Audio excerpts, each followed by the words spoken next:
Monday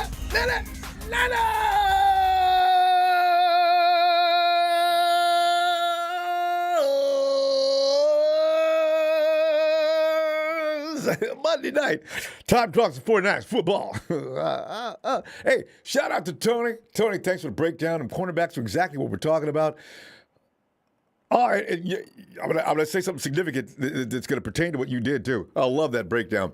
And Tony Regini, man, I'm telling you, man, I got all your stuff, man. I just replied to you, so get back to me.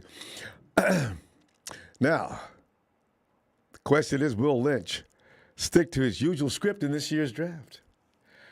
Niners draft positions at this hour, as we know, won't include a first-round pick. All right. The question is, will that be a reason that GM John Lynch and Coach Shanahan shift their strategy in a different direction than we've usually witnessed in the past? They've been here for 5, well, this is going into year 6, right, as far as the draft concerns. But tonight, going to the phone for your thoughts on how Lynch and Shanahan will approach the 2022 draft. Can we expect the Niners to take a similar route as in their past selections? Or is a deviation from the norm possible? Shh. I would bet against it, but, I want to know what you think about that. I think they can still stick to the script. You know why? For no other reason that it has worked. Our guys don't think way out of the box. They stick with what works and is consistent, right? So I suspect. Well, let me get into it a little bit. Oh, by the way, how many of us wanted Patriots receiver N'Keal Harry back in 2019? Raise your hand. And, of course, I look at Big Show as the Bible of predictors. Ever since he brought Fred Warner into the fold, and I said, who is Fred Warner? Oh, man, I'll never forget that. Oh, I embarrassed myself today. Who is Fred Warner, Show? No. Okay. Wait, let me give me another one. I didn't know what I was talking about. Anyway, there's some rumors that Niners had interest in Harry back then, too. He ended up with the Pats before the Niners could draft him. I was upset. I was disturbed. I said to myself, my God, what's left for us? 'Cause I've been crying. That was the time I was crying about receivers right and left. I'm still crying about receivers to some degree, but not like I was then. Now I just want that speed demon, right? And there's lots of them in this year's draft. So anyway, we breathe a sigh of relief having picked up Mrs. Samuel's baby boy, Debo. Boy has been nothing short of spectacular, has he? Boy, who knew? Now, you knew he was a good, solid player, but who knew he was going to be that bad of a boo? God! Now the question, of course, is would you be in favor of bringing in N'Keal since we already got Debo? Would you be interested in bringing him to Santa Clara? According to ESPN's Mike Reese, who covers the Patriots, Harry's time with the Pats is pretty much over. It's done. Get him out of here. When discussing the trade, keep in mind, fam, the value that we're talking about here, Harry could very possibly have had for a third-day pick. That ain't going to hurt nobody's feelings, all right? With the ceiling being a 6th-rounder. N'Keal tore his butt. He's just not – it doesn't appear to be a hard worker. You can't depend on him in any situation. And Bill Belichick just threw his hands up in the air and says, okay, well, you're going to have to go. You got nothing to make you into a New England Patriot, so I'm just going to let you find your own way. So, Harry's in the final season of his rookie contract. He's 25 years old. How would he compete for snaps at wide receiver 3 with Jennings and our new addition of Ray McCloud? See? Yeah, and if he still comes over here dragging ass, just say, man, you know what, dude, whatever you studied for in class, you need to go find out if you can do that because you can't play no football. Niners are strong at the top with Samuel Ayuk and George Kittle. The question is, would Harry bring anything to the table that Juwan Jennings doesn't? Now, I'd be leaning to Juwan, boy, shoot, Juwan, there's going to be days when Juwan moves up to WR2. So... But are you interested in N'Keal Harry? I want to know that from you tonight. Anyway, let's get right into the draft time. It's just days away. Day 1 of the draft, round 1, will begin at 8 p.m. ET, Thursday night, April 28th.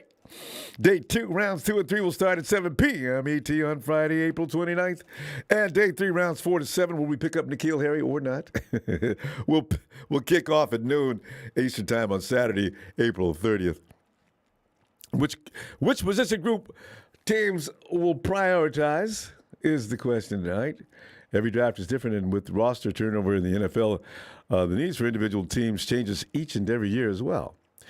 However, there's something to be gained by examining the regime's past drafts to see if any patterns are consistent over the course of a front office's tenure. With Lynch and Shanahan, that has actually been the case. If I were drafted before or after the 49ers, I'd know exactly what would be available to me and what wouldn't, because they've done the same thing each and every time. 49ers are entering their 6th draft with John Lynch as a GM. And we'll take a look here now at how Lynch has allocated the 40 draft picks that the 49ers have made under his watch going back to 2017 when they first got underway, right? Well, at the end of 2017, 2018 draft. But the position group drafted most frequently by the 49ers is wide receiver, with 7 selections over the last 5 drafts. I wouldn't have thought that right off. In fact, in recent years, there's been some big hits. All 3 of the 49ers starting wide receivers were drafted by the team in back-to-back seasons. Debo's all-pro season in 2021 overshadows the fail the 49ers had when they traded up into the 2nd round for Mrs. Pettis' child, Dante. Oh, my God. Dante, the boy's got mad skills, but he don't feel like playing. He ain't serious. That happened in 2018, grabbing Juwan Jennings in round 7, though in 2020 also appears to be a tremendous value, just 1 year into Jennings having an impact role with the team. So that was not a fail. It was clearly a position of need for the 49ers in past seasons, and one that will always be important for a team coached by Kyle Shanahan, the legendary offensive-minded dude, due to what he looks for from receivers in his offense. If you can't, you can be as good as you want to, but if you can't block, you ain't got to go home, but you got to get up out of here. With only 4 players on the roster currently looking locks to make the final 53-man roster at this point, can we expect the 49ers to target a receiver in this upcoming draft? Big Show, raise your hand, bro. I know. Hey, JLC, man, you know what? There's several of us. We talk about this all the time. We got a club. Bring us the heat. We already got great wide receivers. Now bring somebody to accentuate that group by taking the top off that defense and have them screaming and hollering as they're running down the field like, back, back, back, back, back, back. Now what? Phew. Get that. It's all over but the shout. Ain't going to be no problem with the run game. You already know. With receivers being the position group selected most often, what do you think is number 2? And this goes all the way back to, 2018. I almost lost my mind. But that is the D-line. If we split it up based on edge and interior, it changes as both have been selected 3 times apiece since 2017. And from what we've seen so far, the Niners have made it clear that they will prioritize their premium assets to be diverted towards landing impact pass rushes. I ain't mad at that. But let me make that clear. I ain't mad at that. I certainly do appreciate it. Just who you get is what sometimes I question, like in 2018, but the 2018 draft. Will that change this year, even though they don't pick until the back end of the 2nd round this year is the question. Looking at the Lynch and Shanahan history, they spent the very first pick they had on Solomon T, who they took 3rd overall. I've calmed down since that night. In fact, I know Solomon T has had a lot of personal problems and things like that. I understand that, and I sympathize with him, and I just wish him the best of luck. Oh, I just wanted somebody else at night. Okay, has nothing to do with anything beyond that. Anyway, they then followed that by taking Nick Bosa's number 2 overall in 2019 and drafting Javon Kinlaw with a top 15 pick a year later. 49ers don't play. When it comes to getting after that quarterback, we are serious in San Francisco. Things didn't go according to plan with Solomon T, but the Niners did not waver in their belief of prioritizing the pass rush. Redemption of a tenfold magnitude, I could go higher, took place when Bosa. Oh, Nicky B. What do they call him? What bear is he? He's a mom bear's mop, He fell to them just 2 years later. Saints be praised. Oh, God, yes. The Kinlaw pick can only be graded as incomplete at this point in time because we just haven't seen enough on-field samples to make a real judgment one way or the other on Javon. But the way he's talking right now, well, look out, Javon's coming in. But best thing I like about Javon, too, Javon watches Nick and tries to do everything Nick does, boy. I said, look at him, man. Javon, don't let you get Nick's skills down. My God, with your size, it'll be just brutal. But again, the pick itself aligns with what this team has clearly made their priority for the majority of the drafts they have had, which is beefing up that front line 7. Ain't nobody mad at that. Also, the success in the later rounds as the Niners got tremendous value with their 6th-round selection of DJ Jones, of all people. 6th-round pick. Now he's over making big bucks over he's in Denver, right? I think so. So can we conclude that no matter how good the unit is, expect this front office to go above and beyond scouting this position group in any given draft class? That goes for this year. Probably. Does it? They've drafted a defensive lineman in 4 of their 5 drafts. And with that said, do you expect them to use their first pick in the draft at 61 overall on the D-line, and most likely an edge rusher, no matter how badly we want O-line help? If you look back at some of the history, fam, when we lost to Forrest Buckner, the first thing that was on their mind, and they wouldn't really, I could not assume that from their body language and things like that when you heard the things they were saying. They went after Javon Kinlaw, and most of us fell to the floor as we had we had all kind of wide receivers in that thing, in that particular draft that we said we wanted, you know. When I said, man, we're going to get Javon, I mean, you know, we just saw DeForest Buckner leave. We're going to fill that hole as fast as we can. The position group drafted 3rd most with 5 selections. Cornerback fell in just behind the D-line since Lynch and Shanahan have been in charge. Didn't seem like enough. There hasn't been a great track record, is the reason why, of success with these picks, and there has been a reluctance to spend a significant capital when selected at that position. And it has shown on numerous occasions. And, but, you know, it's the highest the 49ers have drafted corner was when they used the 66 overall selection in 2017 to draft Spoon. That's the only time the 49ers have used one of the top 15, top 100 picks they've had under Lynch on a cornerback. Their best selection at the position is a player who not only doesn't play for the Niners anymore, but who also blossomed into an impact player. While, of course, there's something about traveling from San Francisco to Seattle for some of our players, suiting up for the Hawks, DJ Reed, who all of a sudden we were seeing him all over. Every time you turned on the TV watching Hawks, and if you were like me, you monitored the Hawks and Rams and Raiders each and every weekend due to the fact that you couldn't look, you know, especially after we won. All I want to do is, all right, let me just see the Raiders lose. Oh, yeah. Get up, Derek. You okay? Okay. I got that. They got that under control. It seems the Rams. Rams, you ain't gonna win this game. That's gonna be a pick 6. Yes. And of course the Hawks, right? Oh man, DJ Reed was all over the place. I kept when I was watching that, I said, DJ Reed, he was just coming along with us. I guess we waited. We didn't wait long enough. Actually, the 49ers put DJ on waivers to make it possible to move in another player they knew was going to play after he hurt his chest, right? He was out for the season with a pec tear, and they just sort of put him on waivers thinking, who's going to pick up a player with a pec tear? Enter Pete Carroll. You know, he'd be on the roster. I have a feeling he'd be on the roster right now, and now that K1's left, he'd step in nicely. No. Pete Carroll's got to stick his dumb ass in the business of the 49ers again. Anyway, the 49ers took 2 corners in the 2021 draft, but they still were mid to late round selections. The front office did make a big splash by signing Charvarius Ward. By the way, fam, I don't know what you thought about Charvarius Ward. I didn't. I took everybody else's work because I hadn't paid attention to him in Kansas City that much.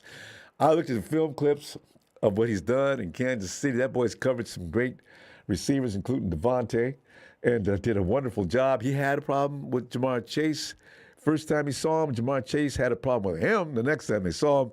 So, yeah, I'm on board. I like Travarius. I don't know that we may have paid a little too much, as Tony pointed out. But you know what? He's better than anything. He might be the best thing we got now. Probably not might. He is. Because as well as Ambry's coming along and the solid one, Emmanuel Mosley, those three make up a nice group, all right? So therefore, I think we'll be okay at corner. But as of now, based on their track record, it's hard to envision them spending one of their first couple of selections that position, the 49ers, I mean, because the 49ers just don't look at that position as being the extreme priority. They do look at the frontline defense, and I've always been I've been a proponent of that from way back. If you kill the quarterback, the cornerbacks just need to be solid, not fantastic, because the quarterback's going to be under siege the whole time. All he's going to do is be able to throw the ball as quickly as possible, and there's going to be times when he makes a mistake. So if I got guys back there that could just do a good job of coverage, we should be okay. But as I've said, and I've been moaning and groaning about this, we lost the Super Bowl getting beat deep late in the game. We lost NFCCG getting beat late in the game. Get me some guys back there that can't get beat late in the game. That's all I'm asking now. All right. Finally, the area that has been neglected the most in Lynch's draft has been by far the interior of the offensive line. I'm sure we all agree to that. Only one has been spent on an interior offensive lineman among the 40 picks Lynch has made as general manager. The 49ers have not selected a center in the draft going back to 2017. And the only guard they have selected is that span is Aaron Banks. Can we expect the chances to be high that both of these positions get addressed in the upcoming draft? Who says no? You know why? I got a feeling the 49ers, D Ford, that exit makes it clear to me that John Lynch, I'll be fine with the offensive line. We can put a guy on day 3. John, no. John, no.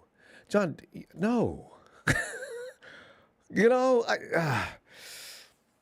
but we do need an edge rusher as well. How many picks we got in the 3rd round? You know? But this breakdown is not a criticism of what Lynch and Shanahan have achieved, actually. It's really not. I'm just saying some of the things that I wish they would focus on, that they're already focusing on, maybe lean a little bit in one direction or the other. Their full body of work has actually been solid. I'm going to quickly go over quarterback 2. 1st round, Trey Lance. 3rd round, C.J. Beathard. Running back, 3rd round, Trey Sermon. 4th round, Joe Williams. 6th round, Elijah Mitchell. Good God. Strike 3, they did it. All right. 1st round, wide receiver Brandon Ayuk. 2nd round, Deebo Samuel. 2nd round, Dante Pettis. 3rd round, Jalen Hurd. Oh, ow. Oh, God. 5th round, Trent Taylor. 7th round, Richie James Jr. Not bad for those two. 7th round, Juwan Jennings. Tight end. 5th round, we got 3 of those. George Kittle. 6th round, Caden Smith. He's went away and done great things. Well, not great things, but he made an impact where he was. Didn't he go to the Giants? 6th round, Charlie Warner. Tackle, 4 of them.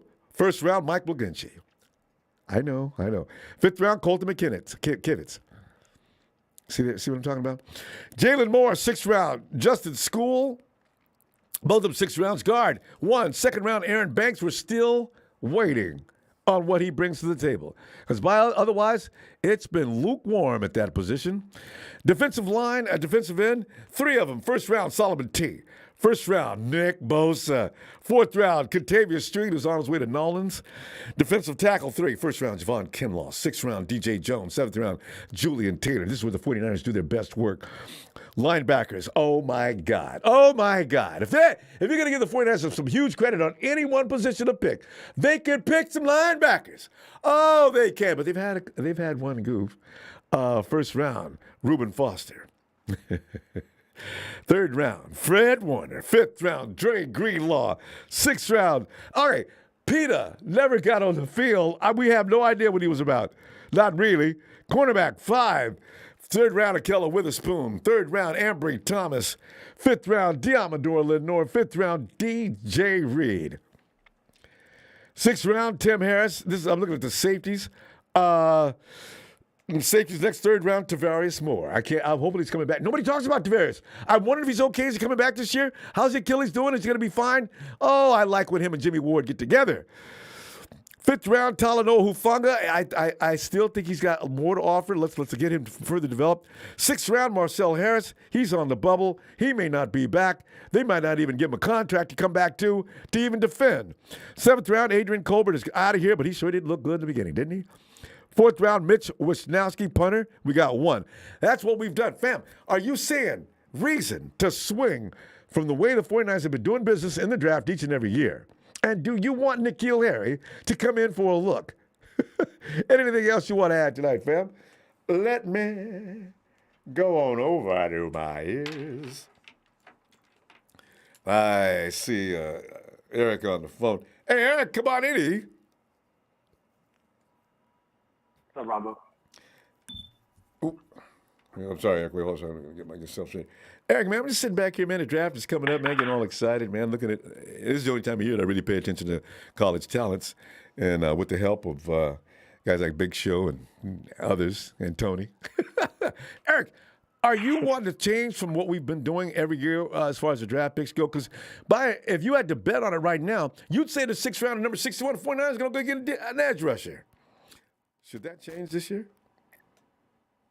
I think it should. I think they went pretty heavy on defense and free agency, so I'd have to assume that they're going to go pretty good on offense and through the draft.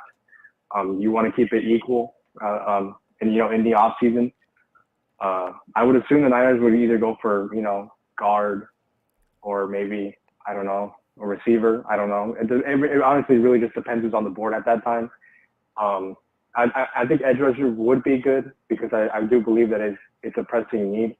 I'd rather have, someone next to Nick Bosa on the other side of Nick Bosa than a depth piece at corner right now. And that's just specifically because the Niners did get Tre'Davious Ward, so whoever the Niners are going to get is most likely going to sit for a little bit. I think whoever they're going to get in the second round is most likely going to start, given, that he practices a little bit and shows that he can start. So I just think that if you took an edge rusher more than a corner at that pick, that you would probably have someone that's going to start earlier and be an impact player. Because I think if you grab corner with that pick, he's just going to sit behind Emmanuel Mosley and Tre'Davious Ward. That's on top of maybe Ambry Thomas beats him out. And that's on top of we kind of need a nickel. I don't think you're going to draft a nickel corner with the second round pick. I would imagine you would grab a nickel more towards the later rounds. So I honestly do see the Niners picking up a guard with that pick. Depending, the Niners. I said it before. The Niners are going to have to be aggressive in this draft because they did lose a lot of pieces, and I would have to imagine that they would be aggressive. I'm hoping that they do move up and down the board a lot, try to get more picks. I would hope that this turns into maybe a 10 to 12 man draft. You bring in a lot of talent. I think that's what you need to do. Maximize the amount of talent you bring in because you did lose a lot of talent, and you need to bring in key contributors onto this roster. The best way you do that is grab a shit ton of picks, and hopefully some of them pan out. The Niners are pretty good at grabbing depth within the defensive line, so I would imagine that in the later rounds, maybe fifth, sixth round, they're going to grab a defensive tackle around those rounds. But as far as the N'Keal Harry thing, personally, I wouldn't do it. Honestly, I would rather have a Saquon Barkley if we're just going to go, day 3 value. If we're really going to give up like a fifth, sixth round pick, I'd rather have it for Saquon Barkley. And in all seriousness, I don't think N'Keal Harry has really shown anything throughout his career. I think Saquon has, and I think if Saquon was on this roster with Kyle Shanahan, I think that's like a match made in heaven, to be honest. Ooh, I love your breakdown, by the way. Everything made absolute sense. Saquon, I hadn't thought about him. If you're gonna you're right. If I'm gonna give up a late round pick, it ain't gonna be on N'Keal. Let it be on Saquon. I like that idea. What do we got to lose? Because we're pretty stacked at running back, and if Saquon comes in, he's only going to add to it. Somebody, we might lose Hasty, but I'm going to do Saquon.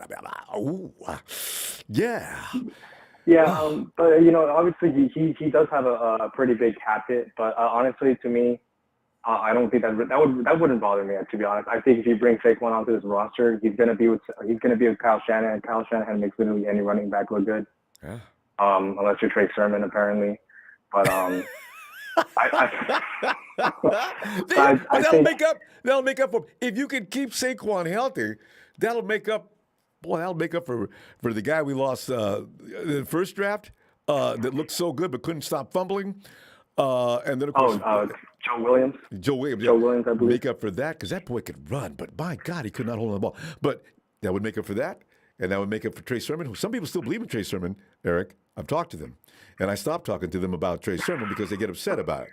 So we're going to find out about that. But Saquon, oh my, Saquon. I don't know how healthy he is though. Oh yeah, but I mean, if he does, come onto this roster and he is healthy, I would imagine that he's not going to get all the snaps. So I think that would lower his risk of being injured. He was on the Giants, who have a terrible offensive line. That team has been complete garbage. Yeah, if he comes onto this roster, I mean, our offensive line has been pretty bad. Well, now it is. I think the Niners need to add a little bit more, but I would say it's a better, running offensive line than what the Giants have. A lot better. Oh yeah. So I think if Saquon was on this roster, I don't think he would be as hurt as he was. Yeah, I think he would really love it here. And on top of that, I think even when his contract expires, I think you can get him for pretty cheap. And if he does live up to his full potential, then you would have a top 5 bag for cheap. Ooh. I think that to me that sounds good. And you got him for what, a 5th round pick? Oh. To me, that's because Eric, another good point you make is if Saquon feels confident running behind an offensive line like because we all our guys are usually run blockers, right? Their problem is pass protection, but you want to run, we could run all day. I mean, even though McGlinchey gets trash, that's one of the best, if not the best, run blocking tackle in the NFL. So man, he'd like it here. He would. Oh yeah, and honestly, some guys just need a new team. They just need a fresh start, and I think Saquon's one of them.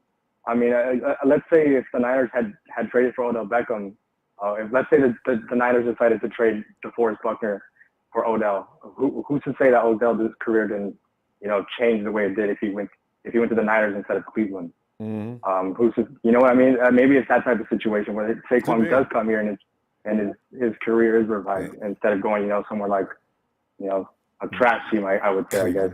Yeah. And all of a sudden his career is exactly. All right, great stuff. I'm gonna see you midweek. Let's see what happens between now and Wednesday. All right. Appreciate you, fam. All right, Rambo. All right, I'll catch you later. Looking forward. Night. Yo, it's T-Flo and Hey, what's up, Rambo? How's it going? Man, T-Flo, we're looking at the draft, and I know because you're a guy who looks at the 49ers organization as one that needs to make some corrections and some adjustments. So, with the draft, we have looked at the 49ers do the same thing each and every year. I hadn't paid any attention to it till I just read an article on it. I said, this is true. The 49ers, the first thing they do is go get a defensive tackle, defensive end. They get a lineman of some kind when they're first picked. Then they usually go after a receiver, and then everybody else, in no particular order, follows that. Have you noticed that? Did you pay attention to that, actually? I just didn't never. No, we've been D-line heavy, first round pick.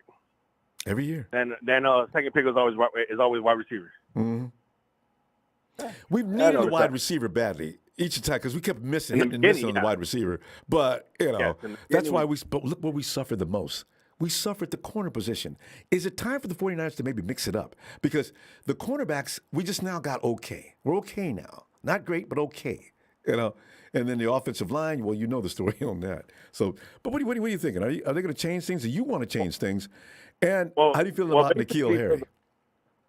Nah, no N'Keal Harry. He hasn't proven anything. If he can't prove it with the greatest coach in this era, ain't no way he's gonna go to the big ego in Kyle Shanahan. But Shanahan's better than Mike McDaniel, though.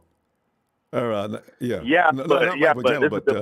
Josh. But this is Bill Belichick's team. It's not Mike McDaniel's team. It's Bill Belichick's team. But Josh was running that offense. I don't know who's running his offense now. But anyway, he runs the offense. But don't forget, Bill Belichick has a hand in everything.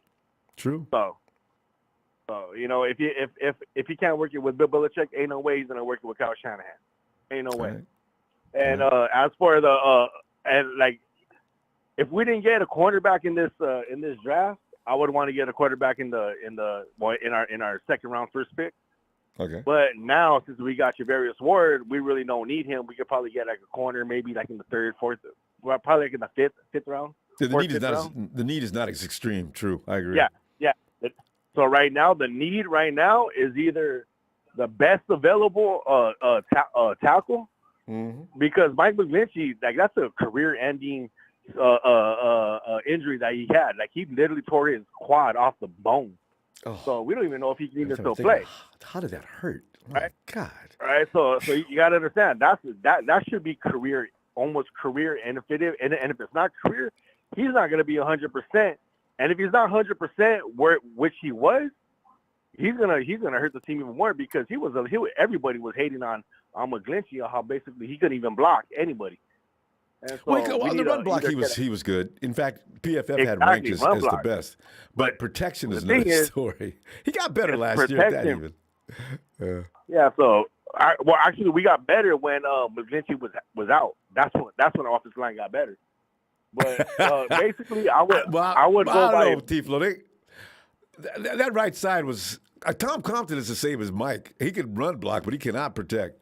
They were coming through there like it was not going out of style. You think so? Okay. He did better. It wasn't like Mike McGlinchey wasn't losing the cornerbacks and all that. Yeah. You know? Wow. And, basically, it should be best available between tackle, guard, and edge rusher. Whoever's the best available, they should grab. Right. And then after that, maybe the third round pick, get a speedy wide receiver, maybe in Calvin Austin from Memphis. Ooh, you think he'll be there in the third round? Get him. Oh, man. Hopefully he'll be there, because his size is. I do too. That's the only thing. It's just his size, only because it's 5'8". You know, like 170, 180. You know, that's the thing. That is small.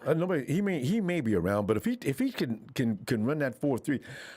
There's a few guys that are big and fast, and there's something about big guys, T-Flow, and they're fast. When they put the pads on, they slow down.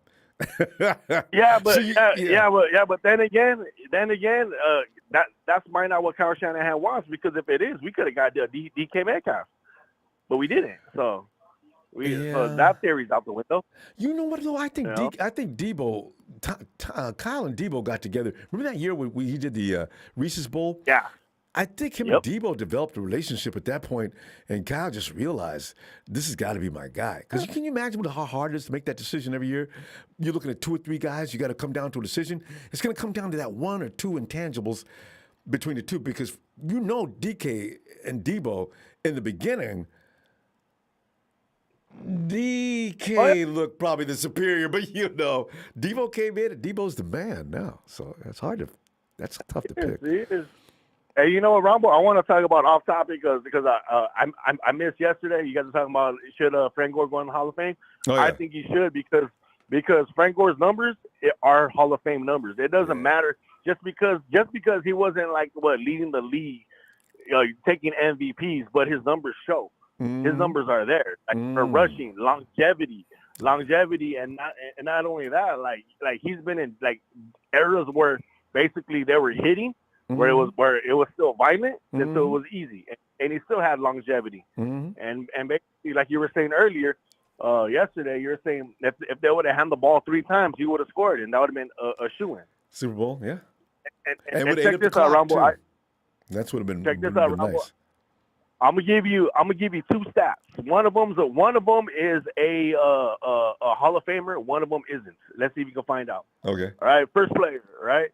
He had 8,189 rushing yards, 56 total rushing touchdowns, with 1,911 yards receiving, 17 yards touchdown. He's a 4-time Pro Bowler, 1-time All-Pro, 3-time Super Bowl champion. That's A. B is 7,607 rushing yards with 60 total touchdowns rushing. 1,280 receiving yards, 5 touchdowns. 5 touchdowns, 3-time Pro Bowler, 3-time All-Pro, 2-time Super Bowl champion. Okay, Right? So which one is a Pro Bowler, A or B? No, which one is the Hall of Famer, A or B? You know, was that Roger Craig, the A? And he is not. And B, I'm not sure about B, though. B? Yeah. You want to know who B is? Remember, Roger Craig had 4,911 yards receiving, 17 yards receiving touchdowns. Right? With 8,189 rushing yards with a total of 56 touchdowns.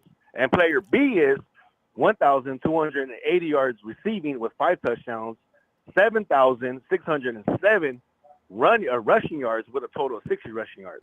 Player B is Terrell Davis. See, don't get me started on Roger Craig and why they've abused him. Exactly, because Roger Craig should have been. I heard some of the callers. He should have been there way before. It's something East Coast bias, whatever it is, or just hate the Niners. I don't know what it is. Roger Craig should be in the Hall of Fame. I'll never understand what is. So basically,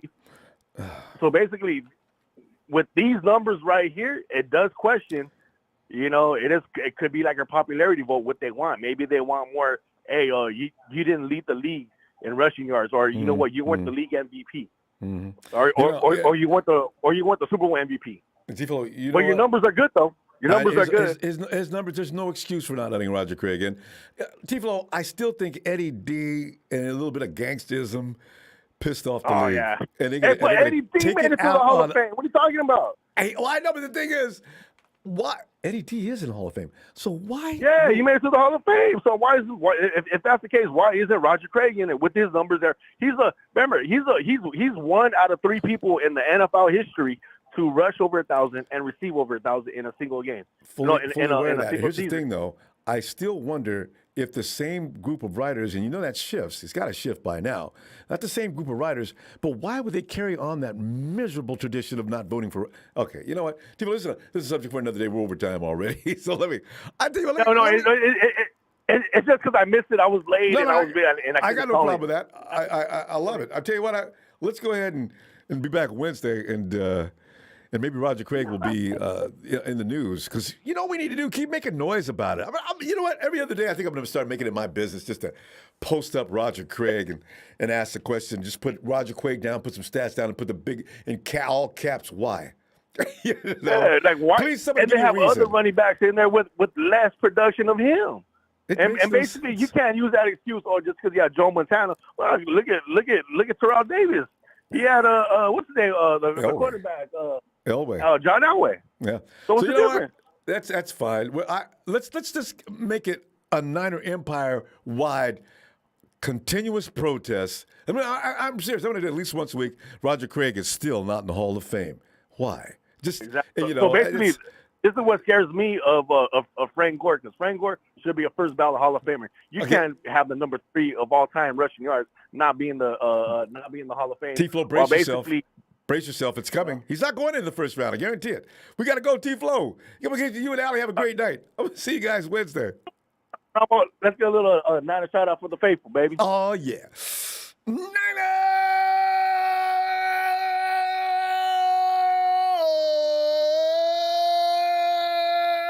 Oh, T-Flo and Allie. Y'all have a good night. All right, Ronbo, have a good one. You too. And let's go and check out Papa Dragon out in Tennessee. Hey, what's going on, Rambo? Bob, man, just looking at some things, and I know you're a guy that pays attention to detail.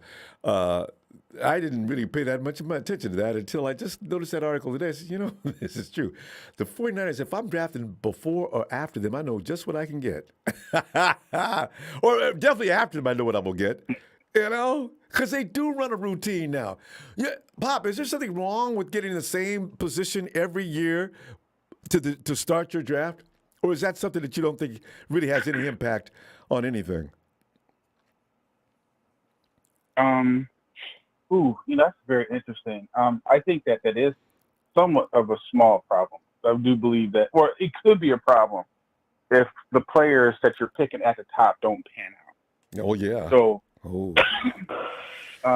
you kind of, if you diversify those picks, then you're lowering the risk of weakening a position group. But for some reason, the emphasis on that position group being the D line has been, one of the strongest parts of their team. Yeah. So see, that's the reality of it. But I mean, against, don't yeah, mess with I mean, success. the pushback against that is go ahead. right.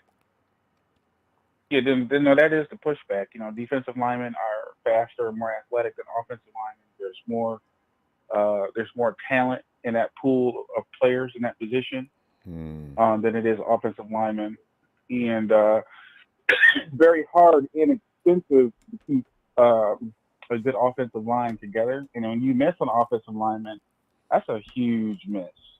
It's like, McGlinchey is on the mend, but McGlinchey wasn't that good in the first place, because I think we all noticed that when he went down, for some reason, it seemed like the offense started playing better. Yeah, T-Flo just all said of a sudden, Compton was getting contracts.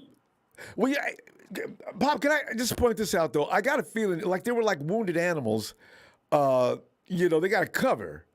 Unfortunately, they couldn't emulate that same drive when Trent Williams went down, because Trent, that is the heart and soul of the offensive line. Everybody on that offensive line wants to be like Trent. So, with Mike, it was just we can cover up for this if we just step it up. Yeah. Well, that's just it, though. That's where your money's at on defensive line is you're coming towards that left tackle. You're coming off the right end. So whether it's an outside linebacker or right end, your best pass rushers are going to be there, and that's going to be felt if Williams isn't in there. Now, remember, it's compounded, because if he's in there playing, that means that he's doing the final practices, the final walkthroughs, and stuff like that. Mm-hmm. Somebody else isn't preparing hard enough. So that's why I always say that. Anyway, any good team that relies on the offensive line, they don't rely on a top 5. They have a top 7. Yeah. You really want guys to be able to come in there and step in there. We used to have a lot of hate for Compton, and he played pretty well this year from running side. But there are a lot of leaky holes as far as just pass protection. Pass pro has not been a strength of this team since unless its we're origination. running. And then all of a sudden, they're just the best in the league when we're running. No, that's run. Don't ask them to Well, protect. that's run blocking. I mean, they're good at that. Yeah. But most teams aren't used to run blocking. Think about it. The True. NFL now is kind of I'm not going to say they're not as tough and hardened as they used to be, because the OTAs are limited, training camp is limited. That's just not enough time for like the offensive line to gel, and you really don't see teams really developing until like October, around beginning or middle of October, you start to see the true teams who are probably going to make a run. You see what I'm saying? Because how bad the Niners are losing some bad games, and I kept trying to explain to everybody, hey, look, there's a lot of football left. We're going to see what teams look like in November, December. And those are your teams. Because Cardinals were awesome at first, and then they just faded. I was going to use them for an example too. That's unfortunate. Exactly. You know what I mean? So it's like exactly right. So it just seems like with the 49ers in a position that they're in, that to me, I think it's going to be difficult to miss the playoffs. They really have the screw to proof to do it, but they still can't ignore the other positions that they're weak at, and that's why you saw at free agency us going after a cornerback. We went after a kick returner. We went after some special teams guys, because again, we have been so depleted because of draft picks, not working out or not focusing on those areas, not diversifying. Because a lot of the defensive linemen that we took in the first round are gone, and they're not here no more. So moving forward, it's hard to say where the draft is going to go, but I will say this: if Daniel Fa'alele, if he falls, he is a right tackle in Minnesota. If he falls like maybe 10 picks before us, we need to trade up and go get him. Because people are comparing this kid to Orlando Brown. He's 6'9". He's 360-something pounds. And can move. He's very athletic. Oh, but remember, he's also on the right side. Remember, I said we need 7. He knows how to play the right side. This is all I want to know. I don't have to go in there and reteach him. He's a right tackle. He's a right tackle. And, he excels in pass pro, but he also has athleticism to get to the second level as far as run blocking goes.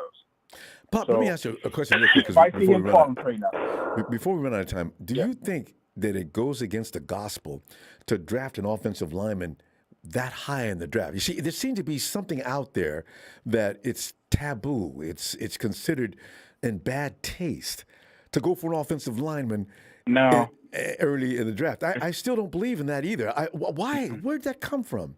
You never catch people doing that. it's not sexy because you don't see those offensive lineman jerseys on the sideline. And you can't buy That's why one. it's not I know. sexy. But if you don't got those big boys up front, Shoot, yeah. just look at our championship game. We really had literally no blocking, and we had Jimmy injured back there trying to make plays, and people are in his face in 2 seconds. Trey Lance's first snap of his career, okay, McGlinchey got blew off the ball. McGlinchey and Brunson. As a matter of fact, that it was so bad that you never ever supposed to see the name and the number of the back of the offensive lineman's jersey from the defensive side of the ball. That's how bad it was. Mm-hmm. And so in less than a second and a half, they are back there. But guess what? Trey Lance ran for 14 yards. See, Jimmy can't do that. And you can't always expect your athletic quarterback to try that either. And, here's the thing. The 49ers next year, I want watch this. The 49ers are going to go for an offensive lineman next year. The 49ers like to do things year by year. I'm not sure from looking at the way things have developed, because at some point it hurts us, and usually at the wrong point. But the 49ers, they went for defensive linemen because they love a pass rush. I understand that. But anything after the first round, it should have been, maybe if we're weak here this year, can we go in that direction? Offensive linemen probably should have been drafted 2 years ago in the second round. You know what I mean? If I was sitting there and you and I were sitting there, we'd say, we're going to do that again? You know what? We lost that game last year, and you point out to the particular situation in time. But what are your thoughts on that? Real quick, because we're out of time. Okay, well, I mean, my thoughts are really simple. You need playmakers, number one. And if you're a playoff team, you want to take the best player available, despite what your needs are. However, our offensive line needs actually could be dire. And the reason why they could be dire is because, let's say McGlinchey comes back. Let's say he plays well. Are you really going to give McGlinchey another contract? Playing on a repaired hamstring or repaired quad muscle? Can you not wait till that conversation comes up? You understand what I'm saying? I really can't. That conversation is going to come up soon, too. I'm just saying. You know? But exactly. But where the GM hat? It's the same thing with Lakin. It's like, are you going to give him the bag? He's 31. He was nothing before you found him and put him in a good system. Yeah. Do you give him the bag? And the answer is you don't. You don't overplay for non-dominant players. There you go. Like our left tackle, we pay him. Yeah. He's dominant. He's the best in the game. But you don't pay Lakin. And it sucks, but it's just the way it is. Same thing with that D tackle, DJ Jones. Well, Bob, yeah, you don't give it back to a guy who plays 61% of the snaps. You just don't. And not doing that well. Hey, Bob, I'm looking for you Wednesday. Let's see what develops. And the question will be, where is Kwaski T? I'll see you then. All right. He may sign just after the draft, depending on how the draft. You did? Okay. All right, Bob. He may sign. All right. See you midweek. All right, fam. And let's go. Hey, Anderson. Come on in, Anderson. Oh, I'm sorry. Names are flashing. I know which one. Is that Jay? Hey, yo, Jay. Yo. Jay, you just coming in the house or just get off your motorcycle? What was that? Who? I heard an engine running. I heard a door close. My imagination went wild. Jay just climbed off his Harley and he's walking into the front door. Yo, Rambo. Yes. I just want to, talk about the draft. We do good in the draft, but we do. We do. We have a routine we follow, though. And that's why the 49ers just stick to that script, thinking that things are still going to come out fine. But, Jay, at this point, we're starting to lose in critical games behind the weakest link on the field. And I know everybody wants to point to Jimmy, but the thing is, when I look at the corners getting beat late in the game, when I look at the offensive line getting beat up exactly at the wrong time, these are positions the 49ers do not prioritize as high as maybe some of us wish they would. Because how long have we been crying about cornerbacks and also the offensive line? This has been ongoing crying ever since 2018. So here we are, 2022. What are they going to do with pick number 61? Currently, that's what they're going to get right now. You get 61, 49ers. Do what you can with it. That's a long way down the draft. So what do you think is going to happen? Probably a defensive tackle, Rambo. Okay. Because that's what we do. We love us some defensive line. sadly We're going to we get a do pass rusher. Hey, you know what, that night, we should have a running bet on it. Are the 49ers going to try to pick up an edge rusher with pick number 61? Why? Because D Ford is going to make his exit. They're not playing anymore. He's leaving. So, like they did with DeForest Buckner, they went and got a defensive lineman immediately high in the draft. In round 1, top 15. We got to get some replacement for D-Flo. And we did. We're trying to wait to see if he's going to be able to do that. But, you know, D Ford, 61, pass rusher. I say we should draft the offensive lineman that's proven, you know, not like a project, to be honest. Because, you know, there's a lot of holes in our offensive line because, you know, Mike McGlinchey, you know, I don't know if he's healthy. He's probably not going to be 100% when he comes back, you know, because I heard that injury is, you know, serious. Pretty, serious. And, you know, Alex Mack, you know, he's and Jay, pretty old. Good. That's what I was getting ready to say. What about your center position? Exactly. We haven't drafted one since 2017. Yeah, and we need to stop drafting, you know, offensive linemen that don't play that position, you know, just because they're called offensive linemen. I mean, we got to, you know, switch their natural positions or whatever, you know. And Jay, to say that means it's okay if he's this, but if he's a right guard, can he train at center? But I'm going to keep him at right guard as much as I can. But I want him to be available in case. Because we saw Brunskill come into play center. And now there's talk about if the 49ers can't find a center in the draft or in free agency, they're most likely going to see if they can continue to groom Daniel Brunskill at the center position. And I knew he passed out. I said, guys, no, that's not what he does. I mean, he can, but he doesn't do it well. Get somebody who's done that since high school. Yeah, and about N'Keal Harry, I wouldn't do it because he's slow. He's kind of like a Juwan Jennings already. We already got that. And we need a fast guy. We need a fast guy in the draft, you know, maybe in the third or maybe in the second, you know, if the right guy is there, you know. You can get one in a second. There's lots of receivers this year. The cornerbacks, receivers, it's rich in those two positions. Yeah. I don't know who else. So we'll see. Yeah. Man, we need to draft a safety, Ronbo, because I don't know who's going to give me the start right there next to Jimmy Ward, you know. Tavares, you remember Tavares might be back. Nobody talks about Tavares, though. He came back from an injury, though, didn't he? Achilles. Yeah, Achilles. So I don't know if that's going to hurt us, but, you know. Better draft an offensive line. But you picked up the guy from Indy. You picked up the guy from Indy. Who? Is his name Graham? Real athletic, never misses a tackle. It's a great special teams player as well. I got a feeling the 49ers are going to give him a chance if Kowalski T doesn't come back. Pop thinks he's going to sign just after the draft. He's probably because Kowalski's out 6 shopping. or 8 games though. Yeah, no, Kowalski like 6 or 8 games. Yeah, I know. Kowalski's. Are you talking about the guy from? The new guy we got from Indianapolis. Well, he plays special teams. He's never been hurt. I don't think. So. Yeah. Well, you still got Talanoa. Do you want to see him further develop? Or are you ready to move on already? I mean, I develop, you know, but. I can't we got to keep him at least. We got to see more of him. Let him work. I got a feeling he's going to be special. I'm gonna go Rambo. Okay. All right. Have a good day. And Jay, appreciate you getting in here all the time, man. Yeah, I'll be back Wednesday looking for you. Okay. Okay. You have a good day. You too. Night, Jay. And let's go check out. Hey, Charles.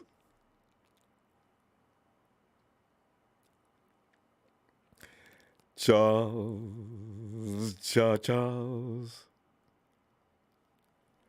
Charles. All right, we'll come back to Charles. Let's go check in on. Looks like. Hey, Casey. Casey, come on in, man. Charles. Now we got Charles again. Names are flashback. Charles. Now we lost him. Charles.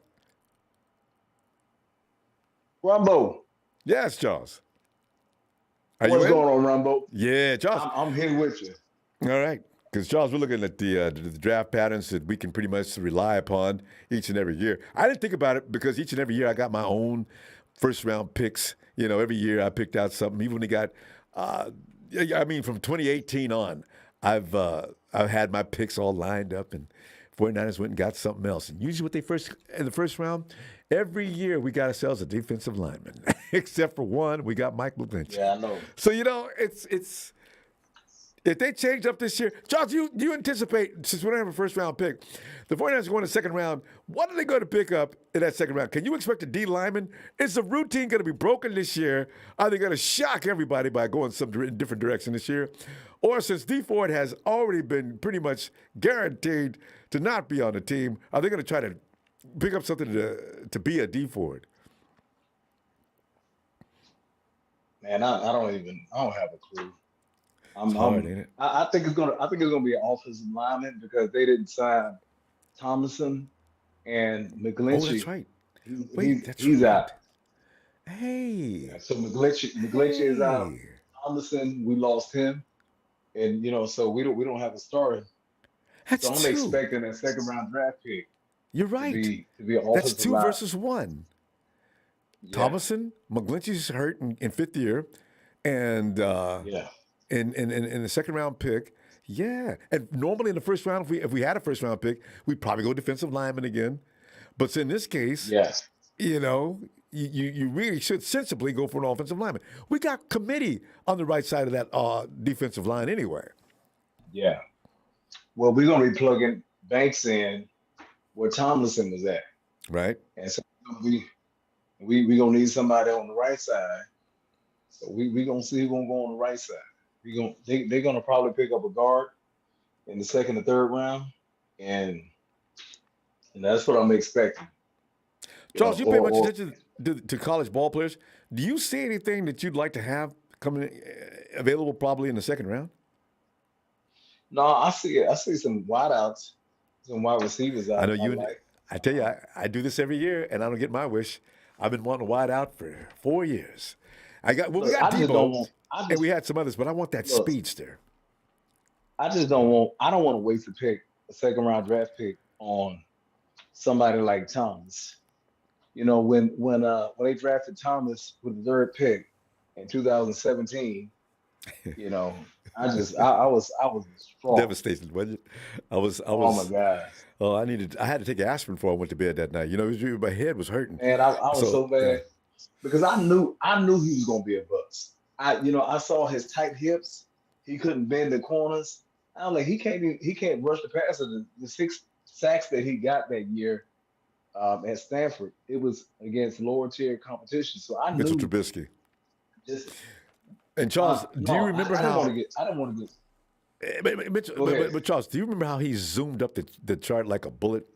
Remember, actually, Solomon T was he's an early second round pick. And all of a sudden, he started moving up the charts. So the 49ers needed a defensive run stopper because we had just gotten butchered the year before, right? And there was Solomon T steady moving up. I wasn't paying any attention. I guess it was Solomon Thomas moving up. Why did everybody put Solomon Thomas as a pick for the 49ers? And sure enough, go to hell. There he is. Yeah, but I mean, that situation, John Lynch was blinded because he knew him. He had a class with him. That's like that's your gauge. You can't look at this man's tape and tell he was gonna be a bust. He was strong as an ox. I got that, but he was a tweeter, and so Tweener, yeah, he was a undersized. twinger. But I saw him. He wasn't worth it. He wasn't worth a first round draft pick. I can promise. I saw that, and when we drafted him third, oh my God, I was like, no, this Charles, is wait a minute. I got to give a shout out to Trez. Trez told me Solomon Thomas was the pick to take, and that I needed to stop yeah. because I was confused. Trez, I love you, man. I'll never forget that. Man. Oh man, and then when we picked McGlinchey, when I saw his tape, man, and I saw how he had 2 left feet in college. I said, man, come on, why we pick him? How we get McGlinchey? Come on, man. We got before him went, Nelson went. Like we couldn't. It boggled my mind at how they had a first round grade, a top 10 grade on McGlinchey. In fact, he was number 10. Yeah. Yeah, he had 2 left feet. He couldn't pass protect consistently. And so even in college, man, they were bullying him. And I said, man, how? And then Charles, you take that truth and then move it to the right side where he's not even experienced. Yeah. That was asking for it. I mean, yeah, man, I'm scared, really. Every time we get a draft comes around, I am scared. And with Lance, this we didn't have to go up from 13 to draft Lance. He could have fell to us. Mm-hmm. Wasn't nobody going to draft Lance. Two first round. You don't get a draft pick for next year, first round, this year and next year. The 49ers couldn't get anybody else to go along with the deal. Every door they knocked at, nah, Niners, we're really not interested. And so people think that the 49ers gave up did the 2 picks because they were so in love with Lance. They couldn't get anybody else to go along with the deal.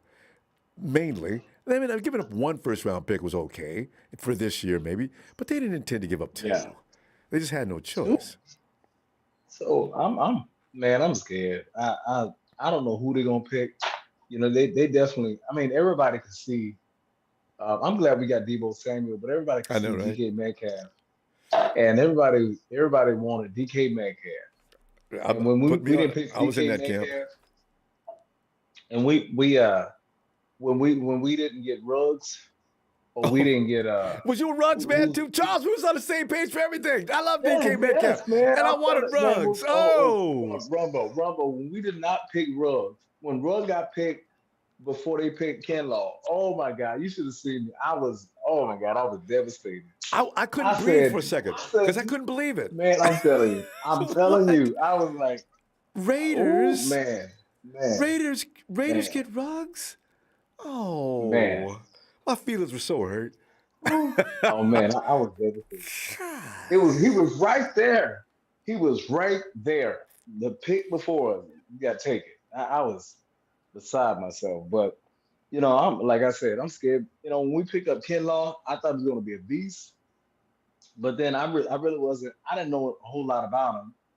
And but from his college tape, he looked like he was unblockable.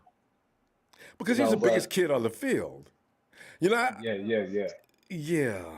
And now you got to use a little technique, which he's learning, and he got a little better. I thought he improved. Yeah. And if he improves on a bad leg, I'm thinking this year, and especially since he likes to take his direction from Nick, he could be exactly what we want him to be. I got faith in him. I hope so. But you're right, it wasn't my first choice in the draft. No. That's a big boy, man. That's a big boy. Yes, indeed. So I'm looks like I'm hoping. I'm hoping we get but who? I think he's maybe 25. Is Javon 25? So the grown man strength is still coming. Oh yeah. Woo, man. He got that. Oh yeah, he got and plus he's gonna be in better shape. Yeah. He's gonna be rejuvenized. And I'm expecting great things from him, but I'm He's scared mad about how people draft. talked about it before we left. So yeah, you got a man with a chip on his shoulder, Charles. We may have a weapon here. So Yeah. So we'll see. But I'm expecting us to go left tackle in the draft with the second pick. Excuse me, with our first pick Right in the tackle. draft, Yeah. in the second round. Yeah. Yeah. Well, I don't think left tackle, a really good I know left nobody tackle. goes after a right Left tackle. Pop just Yeah, pointed yeah. out one that does good work at the right side, but will that translate to the NFL? And that's the problem. Yeah. Charles, we're going to run out of time. Charles, take what I'm going to do. I'm going to look for you midweek. Always great to hear from you. All right. And especially, I didn't realize that we was both crying about the same players in the draft. Charles, yeah. I'll see you midweek, fam. All right. Love you, Rambo. Hey, love you back, fam. All right. There he goes. Charles' good taste in picks. Henry Ruggs. Although Henry Ruggs, and I still think we could have saved Henry Ruggs' life. I think he doesn't race down the street at 150 miles an hour if he's in the Bay Area. I really don't. And that we would have saved that lady's life as well. I think everything would have shifted toward a more positive place had we gotten Ruggs instead of going to Vegas. Hey, Casey. Well, thanks for bringing me in on that light note, Ronbo. How are you? Doing great. It's neither here nor there. I mean, maybe, it could always be worse. You know what I mean, Ronbo? So. Yeah, hey, Casey, you know what? You talk about Henry Ruggs, and you know what's so funny? You saw that movie, right? When all those guys didn't get on the airplane and they escaped death, but then death came after them later because it was destined. Wasn't that destined? Didn't it film? You never know. Never know. Yeah. Ronbo, there's a basic thing about both, Ronbo. Sometimes you get caught up going, I lost to the flush, but it could have been a straight or four of a kind. You never know, Ronbo. I just wish you filmed that stuff so we could watch you on a website. I mean, on your social media page. All right, Casey's sitting at the table, and he's got the camera trained on his cards. It's a very important thing. It's a very important thing, Ronbo. Alex, Final Destination, thanks. I've known people who do this all the time. They don't miss a night. You got certain nights where you can go play, right? And sometimes they come home smiling. Other nights they come in and park in the car at 80 miles an hour screaming, "Oh, God, I can't tell you." And other nights they come in quietly sleeping on the front lawn. Is that you? Yeah, Rambo, I even look at the moon transits. I want to know where the moon is before I go play. No, superstition has its place. At ball games, any kind of competition, there are certain things you do. You wear the same shoes. Everything, you don't change things. It helps. Some days you feel it, some days you don't. I'm usually pretty accurate with that. And on the days I don't, I still go play and I lose anyway. And I go, Rambo, it's a bad cycle, vicious cycle. And Casey, and you could probably look back and see some signs that probably told you don't play today too, right?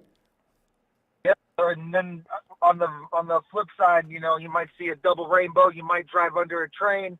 You might find you might meet somebody. You go, oh, okay, I'm going to do really good today. Yeah. And do. And then all you get is a 7 and a 2, Rambo. You never know. That's why I like to play blackjack, because it's quick. It gets to the point. I know if I'm going to be okay or not. And I can go on up to those luxury rooms in every Vegas hotel. Actually, every one of those casinos got these awesome rooms. But you don't stay in them because you're busy. So go back upstairs. Rambo, with blackjack, as quick as it comes in blackjack, Rambo, it goes twice as fast. I know. But you got to use my technique. Well, you can't do it because you're not. What I usually do is I take off all my clothes and jump on the table and say, blackjack, and it wins.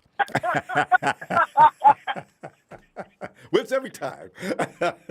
Well, don't play anymore because you've been banned from every casino, Rambo. Oh! And they got my photo outside. Don't let him in here.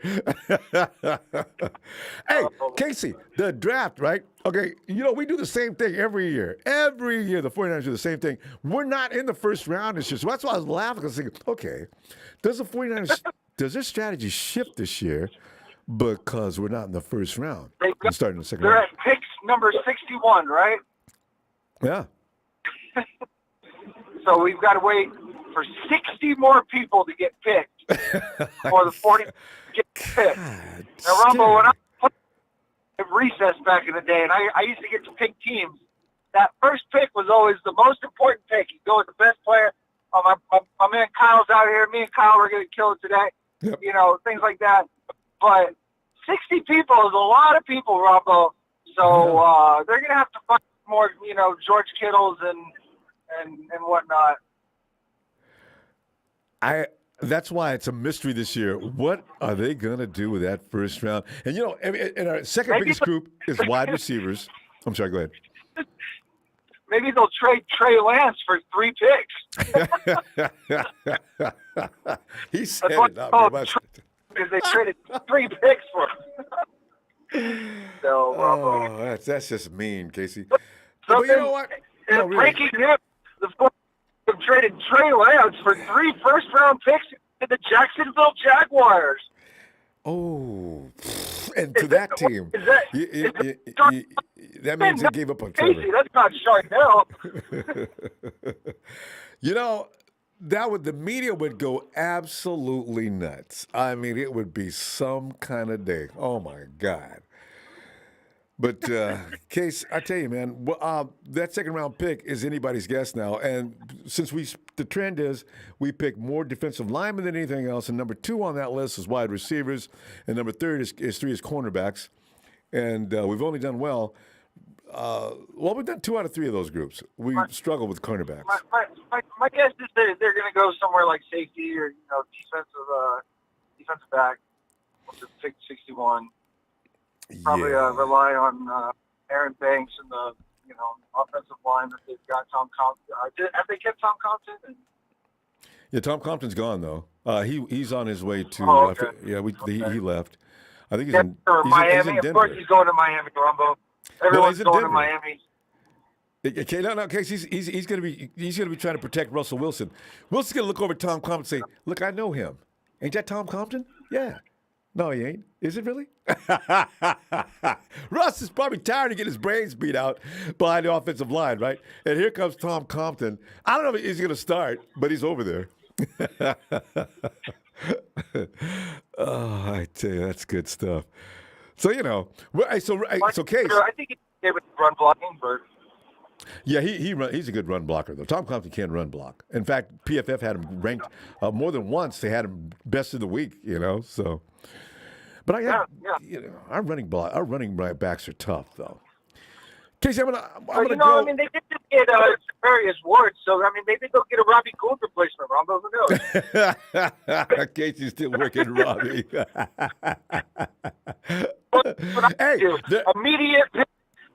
Immediate need is a new kicker, Ronbo. We need to get some good juju on the team. There's whispering that's been going on, though. They're not happy about the punt man either. He's not. Mitch Wish is probably.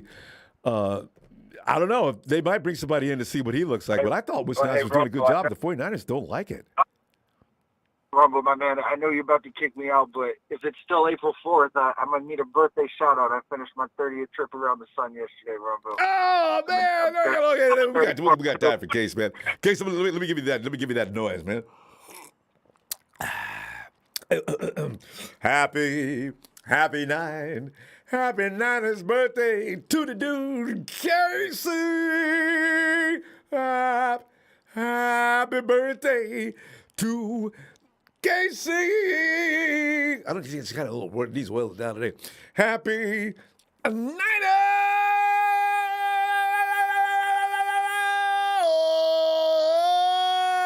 birthday to you, Case. You know I got to do you, Case, man. I got to sing happy birthday for Casey, man. Thank you, Ronbo. And if you don't mind, Ronbo, rest in peace. Heath Ledger, rest in peace, Maya Angelou. Those are my birthday buddies. Have a good night, Ronbo. You too, Case. Looking forward to hearing from you midweek, fam. All right. There he goes. Oh. It's ice, baby. Ice, get your Florida self in here. You have to change the name because it ain't cold in Florida. What's up, man? Long time no see, brother. How you doing, bro?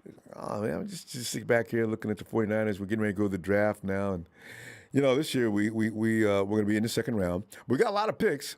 So the 49ers are going to be doing a lot of wheeling and dealing. In case I could be wrong. The 49ers might find their way back in the first round. And we'll see what happens with that. So, Yeah, that's true. You know what I was just thinking while I was listening to everybody?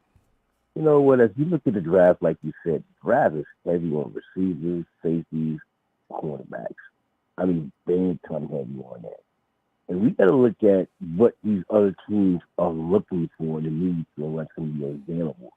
I personally think, if you look at the first 20, we got to look at two things. Number one, our schedule, we're going to be having. This is a tough schedule, and the pass-heavy teams we're going to be playing. Big time. You got to think about that. We're playing pass-heavy teams next year. We got the whole AFC West, all heavy passes. Heavy passes. That's it. You got to play the Buccaneers. You hit it. You hit it. The Buccaneers, heavy passes. It's going to be a You got to play the Rams, heavy passing. People pay attention, man. Pay attention. You ain't seeing how the D-backs you got now, all young. They got all young D-backs now. And they pick up another draft another one. They don't want to. I'm telling you, man. Yeah, they getting younger, man. Look at what they're doing, man. They know they got to get younger, and they're getting depth. Well, see, that's what I was thinking. That means you don't need to go for a cornerback on round number 2. And from what you just said about all the passers that they got to be getting after, it is going to be a pass rusher at 61. It's going to be a pass rusher. It's going to be a pass rusher. I guarantee it. I will guarantee it. And you know what's going to happen, too? They're going to get a good receiver in late in the draft. A speedster, guarantee it. Because this draft is full of them. This draft is full of fast receivers. It's not like they're going to miss beats because of the big name, but there's so many. I mean, we got like 20, 25 wide receivers that are lightning fast coming out. You got DBs the same, you got safeties the same way. So this draft is going to be a tricky draft for a lot of teams because a lot of these teams don't necessarily need wide receivers because a lot of these teams sign wide receivers. Like the Dolphins and the Jets and, the Raiders and all these other guys. Kansas City's going to want one of them speedsters. Now, that's the team they got like 12 fucking picks. They're going to clean up in the draft. That's the team who's going to end up pulling a lot of players that other teams want because of the fact that they got so much draft capital. Okay? Miami's going to get a receiver or a DB. Which I doubt that. I think they end up in the corner, but they're pretty solid on defense. Because I think losing Tavares, you're right, and it seems like they didn't really mind about that so much because they figured they can get a cornerback. But Tyreek, the draft. Then you got the how do you replace Tyreek's speed? It's in the draft. Well, and they may not be as talented as Tyreek. Draft, exactly. That's why they took all that draft capital. They didn't want to pay that man $30 million. No, they're not going to do that. Do that. We're going to get us another speedster out the draft. They can do that. Patrick Mahomes is that good. But then you got to look at the Jets. And you can look at the Giants. All these guys got first picks. You know what I'm saying? So those guys, you don't know what they might go after in that draft. We're sitting not in a bad position. I don't think so. We still have a lot of draft picks, and plus we don't know what's going to happen during that day of draft. A lot of shit going to be moving around. People going to be trading up for positions, all kind of shit. You know what I'm saying? We don't know what the Patriots going to do. So many people just be trying to make moves to try to get in that situation. I think that we're going to get a defensive end because the simple fact that look at the schedule we have next year. We have a very hard schedule. And look, every team we're facing, look what they just did. Seattle just gave knucklehead Baker Mayfield $200 million. Wait. What did you just say? What? Baker Mayfield's in Seattle. What? Yeah. How long ago did that happen? You been at, bro? A couple hours ago. Oh, I was doing things I didn't need to be doing, and I missed the news. Baker Mayfield's in Seattle. Get that? Yeah. So now you got this is what I'm saying. When you look at our schedule next year, we gotta win. When we go to the AFC, we're going to the AFC West. We gotta win at least 2 to 3 of those games out of the AFC West. We got to. You cannot go back there losing all 4 or go have a split 2-2. We got to win 3 of those fucking 4 games, period. And then we got all out. Then we still got to deal with the Cardinals. Just another pass heavy team. The Cowboys pass heavy team. All these teams are pass heavy. They don't have half these teams don't have a run game whatsoever, pretty much. So we got our defense is going to be tested hard, and I think that's why. And then we got to think about this. We got the best defensive line coach in the game. And we got a great defensive coordinator. So I'm not really worried about it. I'm not worried about the offensive line, but I will say this before I go. That Trey Lance, trust what I tell you, Rambo. And I'm telling you, mark my words. Okay. This kid got that kid. All right. I'm telling you, mark my words, not a gang. Y'all gonna be like, oh shit, who is this fucking kid? He's gonna turn the lights out in the stadium, dog. I'm telling you. I'll be rooting for you. I'll be rooting for him. I'm telling you. You know, I said, Ice told Nobody us. worry, man. Look at our schedule next year, man. And then think about it. We're gonna make the playoffs. Do you imagine what's gonna be like the following year? What the schedule gonna be like? It's gonna be hard, even harder. No, You know what I'm saying? So we got like the AFC West is gonna be stacked like that for the next 4 or 5 years. So and then you got the NFC is pretty much an open field. So it's it works better on our favor because the NFC is not that great right now because all the quarterbacks are fucking gone. So the only when we weren't even thinking about really in front of us is Stafford and fucking Brady. Everybody else, Rodgers not worried about it. They got problems. So the Giants are not worried about Washington. None of those other guys. NFC is definitely not the place to be worried about. All right, so I'll tell you what, good stuff. I'll tell you what, I'll get back to whatever you was doing because I know you're moving that music production.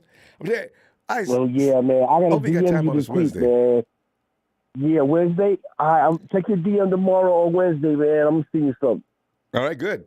Love it. All right, all right, man. Later, buddy. Love you, man. I love you back, fam. Have a great day. All right. There goes Ice. Yes, sir. Ice and Nina. Hey, Steven. What's up, Rambo? Steven, okay, I'm checking Baker Mayfield. Did you hear anything about Baker going to Seattle? No. I haven't heard anything about Baker going to Seattle, but I mean, then again, I was at my pop. Oh, I was letting my pops to rest all day, so it was kind of like, I was away from all that sports media. I'm going to keep an eye on this one, man, because Baker, what? Because it could have been one of those things that certain wires got it. It just hasn't splashed all over the net yet. But anyway, Stephen, we're looking at the draft, and each year we do the same thing every year pretty much in the draft. Now, Ice just pointed out a great argument as to why, the trend will continue. All we're dealing with next year is guys that are going to be trying to sit back and tear us apart from the pocket, right? So kind of, I don't know if I can get mad or not if the 49ers get a pass rusher at 61. I still think that we need protection up front, but on the offensive side of the ball, Steven, have you thought about this? I mean, the 49ers routine is they get a defensive. We've had more defensive tackles, edge rushers or whatever tackles. We've had more wide receivers as a second group of concentration, and then the third group is cornerbacks. Is that going to continue this year? Do you think the 49ers are going to go in another direction? Since we don't have a first-round pick. I have a good feeling they're probably going to go in the other direction, but that doesn't set aside the fact that they're probably going to go for one more deep threat wide receiver in the draft. So that's something I do see coming. I see at least one more wide receiver out there that they're going to try and snatch up, and hopefully someone from or someone who's familiar with Trey Lance's play style. If not, one of Trey Lance's former teammates. You're talking about that guy from that he went to school with, right? Yeah. Yep. I've seen the draft boards, but some of the mock drafts, they don't include him in the first round, which I was shocked. Yeah. Because other teams need, you have to remember, they need other players. Teams don't have good QBs. Yeah, they need other players, main priorities and everything.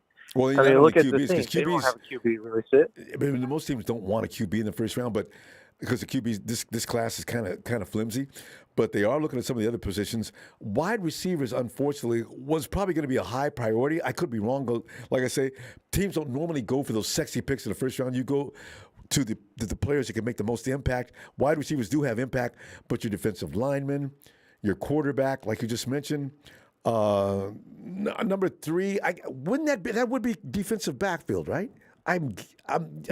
Yeah. D-backs. It's I don't know. I think the 49ers are going to focus more on their right front more than anything. That right front has such a huge weakness. And if you want your rookie to look good and you want the fans to be convinced that the rookie is good and who he says he is, you're going to want to fortify that front. Yeah, you got to protect him at all costs. It doesn't matter if he can run or not. I mean, hell, look at Russell Wilson. Look at how many times he's been running away. And look at how bet. banged up he's gotten over the time.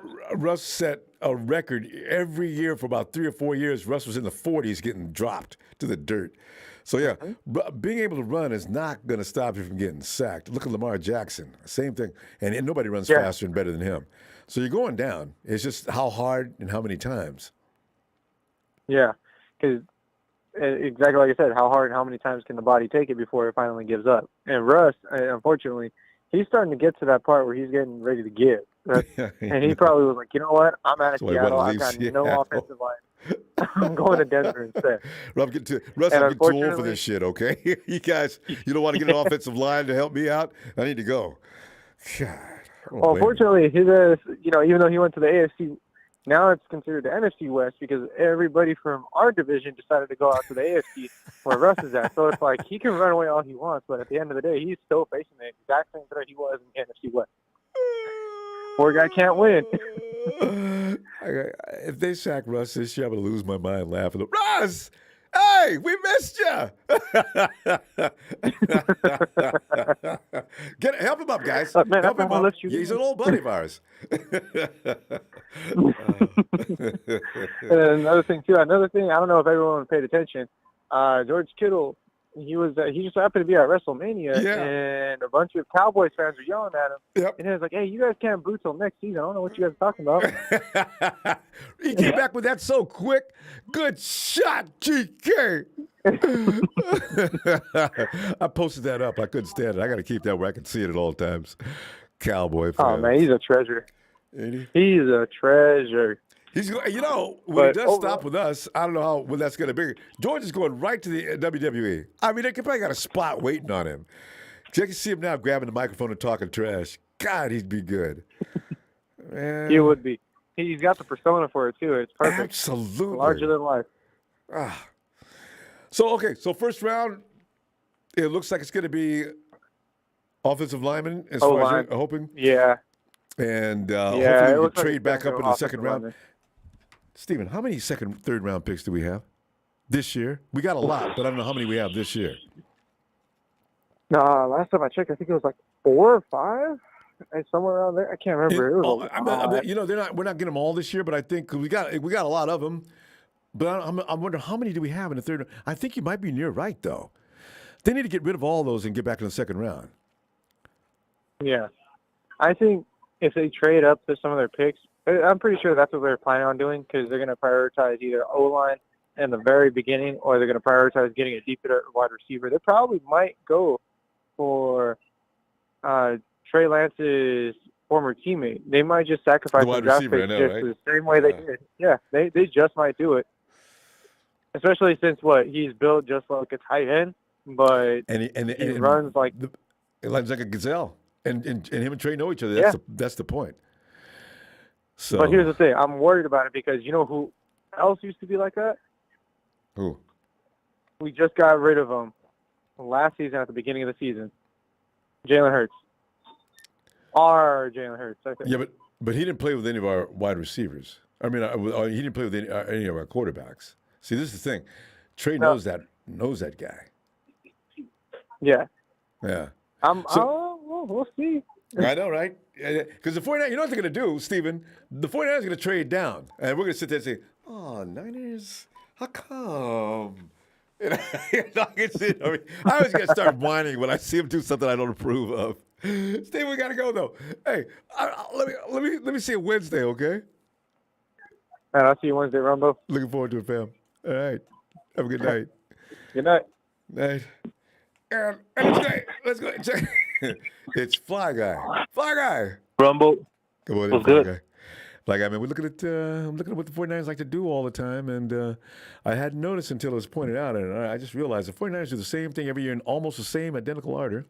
We go get a defensive lineman first, and then or maybe on occasion we'll get an offensive lineman. But the 49ers believe the fundamentals of football, in order to win, you need to win in the trenches. Nobody perpetuates that philosophy more than San Francisco 49ers. So what we do in the first round, damn everything else, we get ourselves a lineman. Most of them had been defensive linemen, And we got a couple of offensive linemen since Kyle Shanahan and John Lynch been in charge, right? The next round, it's either a wide receiver or a cornerback. And then we start looking at linebackers and everything else, safeties. Yeah. What do you think's going to, But should they change that this year? I'm going to start with, there's no news that say Baker Mayfield went to the Seahawks. If there are rumors. Yeah, there's no, not happening, yeah. Yeah, but in second, that's what I was thinking, that they was gonna trade Jimmy G to the Seahawks. No, that's what I was thinking. That was in never the draft. Happen. They was gonna give Seahawks a third and Jimmy G for a first round, and then they was gonna draft. You don't give. And they was gonna draft. No. You don't give your rival a guy that's got that much intel. That is bad. Not especially the quarterback. No. You give him another position, but not the QB. You get his butt out of here. Ideally, what you do with Jimmy G is you get him to the AFC or East Coast. You're right, but at this point, I don't think they have any option at this point. No, they There's gave only themselves. a few teams left. Have you been watching? They gave themselves options. If the 49ers don't like the deal, they ain't taking it. G stays. Because I don't see Jimmy just staying. And Jimmy have to go somewhere. Money wise, I don't see it either. But I guarantee he's not going to Seattle. Anyway, the Hawks just got rid of money. They don't want another 27. Why you think he can't go? Why you think because he know the playbook? That's why he can't go to Seahawks. Yeah, you don't give. You can give your second and third tier players. You don't give your top players to your rival. Nobody does that. I'm trying to remember the last time we got somebody to give their top tier player from us, from the Rams, we got Sherm from the Hawks, but that wasn't on his. That wasn't the Hawks giving them to us. Sherm came over to the San Francisco 49ers. You never see that happening. Nobody does that. Yeah. Nobody does that. Okay, we'll see. It's risky. We'll see, but that's what I was thinking, because Seahawks need a quarterback. Yeah. They need a quarterback. They willing to give something back, and 49ers would want the first pick from the Seahawks because they haven't addressed the second quarterback yet. Not within the division, fam. It's not gonna not within the division. That's just not gonna happen. The Rams, forget it. I'm gonna let that go, since we're gonna see. Since you know a little bit more, but I'm gonna let that go. Address the second QB position. Who's gonna back up Trey Lance? Who? You never addressed that yet. Your deal would be nice if we could get Drew Luck back, and he could do the backup. Because the Hawks seem to be satisfied with Drew Luck. I don't know. It's Nate Sudfeld. I read an article on him a little while ago. The 49ers are very impressed with Nate Sudfeld. That's why I said it's gonna be a quarterback draft, because we haven't addressed the second QB yet, Rambo. We didn't pick no free agent. So where we're gonna get the second QB from is gonna be in the draft, and we're not gonna keep Jimmy G. So Jimmy G is gonna be traded. But you got Nate Sudfeld. You're gonna see what I'm trying to say. No, but you got Sudfeld. It's a wasted pick. You're not going to draft a kid that knows nothing about what we're doing in San Francisco, and have him come in there learning from Nate Sudfeld and the other kid that's learning too. And as a matter of fact, Nate Sudfeld doesn't know that much about the 49ers playbook. Well, he does, but he knows it's all about execution is the thing. So if Nate the second QB, who's the third QB? We still have to get a QB, Rambo. That's what I'm trying to tell you. You might be right. It's three QBs. You might be right. We still need a QB. I don't know who the third one is. Okay, listen to what Kyle said. There's a scenario where he can see Jimmy G in the starting lineup. It's because they need three QBs. I know. But they plan to trade Jimmy G. So if they can trade Jimmy G to go higher, they're gonna draft a quarterback. I'm telling you, Rambo. I don't know if it's Seahawks. I'm gonna give you the leeway on that. But I don't know if it's Seahawks. Jimmy G will be gone. And we're gonna draft a QB in the first round. You get a UD. You get a UDFA. Like somebody else pointed out here. That's a good point. You get a UDFA. You don't risk a pick on another quarterback. It's useless. You need other positions of more importance. To get a third quarterback with a draft pick is no. I don't think so. Who is the QB? Answer it. Who is the QB? No, it's Nate Sudfeld right now. Now, I don't know when the 49ers are going to go looking for a quarterback. But, you know, it's so bad, too, Fly Guy. There's really no veterans running around right now that I know of. That's what I'm trying to tell you, unless we're going to bring Kaepernick back. He laughs. we need a third QB. Hey, it would work, though. You bring Cap back, and Cap has already said that, yes, he'd work in a backup role. Yeah, we need a third QB. We need it. The draft either a QB, because there's no QB in the free agency no more. It's like nobody's left. Either we're gonna go old, like very old, like after you get Kaepernick or somebody else that's haven't played for a while. But we need a third QB. It's gonna be a draft pick, Rambo. Think about it. You're gonna see when that happens. I'm gonna tell you. I know. And here's what I'm gonna do. That night of the draft, I'm gonna remember what you said today. I said, "Hey, here I was trying to talk to Fly Guy and get him to stop it. He was right. The 49ers in the 5th round pick up a quarterback. Who is that guy? And why? Is he camp fodder? No, they would never throw a draft pick on a guy they could just throw away. He's for real. I wonder who likes him. I'll go on and on, Fly Guy, but I'll give you all the glory. You called it." I'm going to be here to see it. Like, I got to go now, though, fam. I'm going to tell you what, I'll see you Wednesday, okay? Okay. Have a good night, fam. See, that's what I love about Fly Guy. Fly Guy always comes in with a spin, a bounce, a jump in a direction you never see coming. He's drafted a quarterback.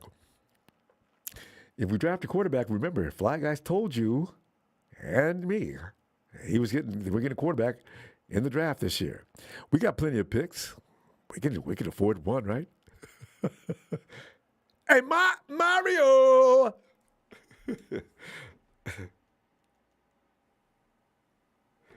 Mario. I haven't talked to Mario in a long time, as I remember. Tony, get in here, Tony. Rambo, good evening. How are you? Good evening, Tony, man. You know, as I told you, I always feel good this time of year because I'm not stressing out over the 49ers. I've been working out and everything, feeling so much better, not worried about what's going on in San Francisco, because between Wednesday to Sundays every week, it's like, man, getting up in the middle of the night, standing in front of the sink because I didn't drink water. I think, you know what, if we could just move this position, what we need to do is pick up you know how you go through you start tripping, right? Now I ain't thinking about nothing, but just, kick back. Draft coming up should be fun and exciting. How about you? Rambo, there was a couple trades today in the NFL. Did they include Baker Mayfield? Devontae Parker from Miami. Well, I saw that England. one.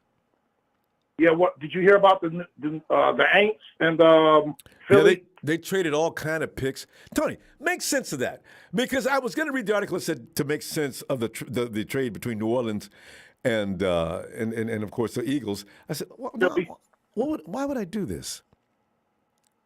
Well, what happened is Philly's got the 16th and the 19th pick in the first round.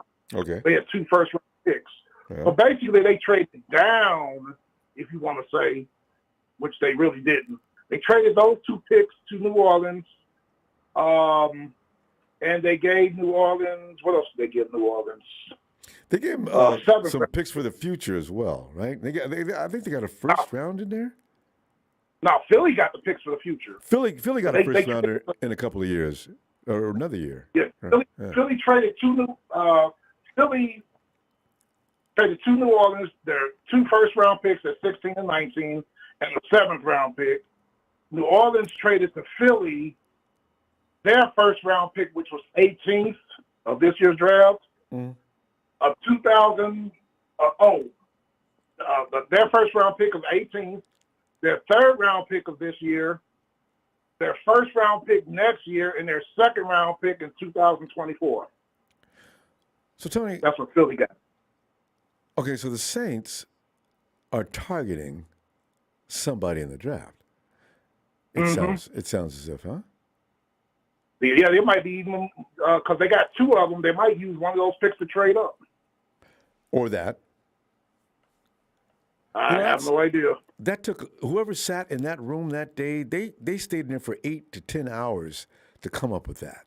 Maybe more. May have took 2 days. Because there's a lot of things that go into that. I'm sorry, I missed that one. Go ahead. I'm wondering who they're targeting because that's our biggest rival. I know, right? You got to keep. What is New Orleans lacking? Because I don't know about what's his name being the heir apparent to Drew Brees. Famous Jameis. Yeah. What's the other guy that runs a lot? Oh, Taysom Hill. Yeah. Gadget. Yeah, Taysom could keep that same role, and then Jameis will be the starter. The bridge quarterback. Yep. You think Jameis is going to be a bridge? Because I think he's a bridge. Okay, because Taysom is pretty much, they probably figured, no, let's not do Taysom. We'll wait another year, and they got a quarterback coming out next year. But, you got to worry about where you're going to be in the draft. Tony, I've never understood pacing yourself a year in advance. I can see myself like if I was doing something like mid-season or something like that. But you're looking forward to next year, to whatever player, the best player available, I guess, whatever draft pick you pick up now, right? So it's always interesting to me when people are doing this. If I was sitting in the room and they were making those kind of lining up that strategy, they'd have to wake me up at some point. Hey, Rambo, you want to join us? If you're not, you can just go ahead and go home.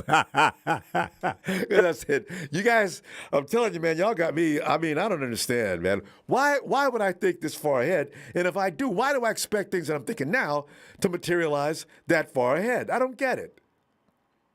But they probably see somebody that they like, that they did their homework on, that they worked out and watched the workouts that they believe in, that they feel like they can get. Meanwhile, if that player is that good, what are the chances of him falling? And let's just talk about the top 5 picks, Tony. I still don't understand the benefit. I don't. Yeah, because the top 5 picks, none of them need quarterbacks. The only one that needs a quarterback is at 6 with Carolina. Yeah. Those top 5 don't. And the Giants have, I think they picked 5th and 7th, something like that. They got 2 of the top 7 picks. I know Giants. That's why Saquon Barkley goes draft night. Nobody wants to get him right now for whatever reason, other than the fact he's not healthy, and you don't know how long he's going to stay healthy. But Saquon and N'Keal Harry, I can see them going on draft night, Tony. Would you like either one of those guys? I was asking our chat today about N'Keal Harry. They said nope. I said, well, he's never had a chance to start in his career. They said nope. I said, okay. N'Keal is the next guy. I'm sorry, go ahead. No, go ahead. You said N'Keal's the next guy. What? N'Keal's the next. What's his name? What's last name? White. Had all the upside in the world coming out into the NFL, and never really showed anybody anything. The Chicago Bears drafted him. His last name was White. What's his first name? Oh, Kevin White. Yeah, that was a Kevin. bust. Yeah, Kevin. Yeah. Wow, he had all the tools. Never made it. You know what? I said during that draft year, that was 2019. He only had 1 year production. I don't like any college player with only 1 year production, Ronbo. I stay away from him. Yeah, Kevin White, that wasn't 2019. It was a little earlier than that. I think it was 2017 or 16. 2017, maybe. It might have been. When N'Keal Harry came out. Yeah, because Shanahan wasn't here yet. Oh, N'Keal Harry. Oh, N'Keal was 2019. Yeah, I agree. Yep. But whenever I see a college player that doesn't have 1 year production, maybe a year and a half, I don't like fooling with them. They got to at least play 2-3 years for me. Yep, because that's not enough polish. No, not every now and then you find a prodigy, but it is not usual. It's usually the opposite to the norm. So, but N'Keal was just tearing it up in Arizona. I remember Big Show showed me clips of him. Oh my God, get him! And then, but also DK Metcalf was in that year. Debo is like, I wasn't looking at Debo. I saw Debo. I thought he was okay, but DK, I said, oh man. And the Hawks. Hey, Ronbo, your 5th round pick last year. I know you was talking a lot about your 2nd round pick, Aaron Banks. But what about your 5th round pick guard, Jalen Moore, out of Western Michigan? Is he just like a backup guard? Well, yeah, and some people feel that he has the talent to excel. I don't. There was a competition between Jalen and Tom Compton midway through the season after Michael McGlinchey went down. And then and Kyle says, yeah, we're looking at both Compton and Moore to see which one we want to, who's going to be the starter. And Compton beat Jalen out. But I think that may have had more to do with experience at that position or playing in the NFL than anything else. Jalen Moore, we're going to get a better look at him, I guess, this year. What about Hufanga, man, that strong safety? I like him at UFC. I know, I like him too. I still like him. He's got anticipation. That's sometimes better than anything else you can do on that field. We're going to see. Kowalski T is not being re-signed so far, so I don't know what they're thinking. So we'll see. Tony, I don't know how the clock ran out on us that fast. Seems like I guess because we're having a good time. I'll see you Wednesday, okay? Always. Always, sir. It's kind of quiet in the chat today. It seems like ready to go. He's got his butt on his shoulders. I thought they won the World Championship, but, it is what it is. I told him last he was into his feelings a lot, and he's proving me right. I can't believe he's got feelings. Usually guys who talk trash like that have no feelings. They can take anything. Their skin is thick as 5 to 6 inches. All right, fine. We don't want to hurt his feelings. Nope. Thanks for stuff. Keep it coming. I'm reading all that stuff because cornerback, I like it, So yeah, just some more. 3 weeks to draft, man. I got some more college prospects coming for you. All right. Thanks, Tony. Appreciate it. Talk to you later, fam. Yeah, so you would. All right, Tony. Hey, Alice. L.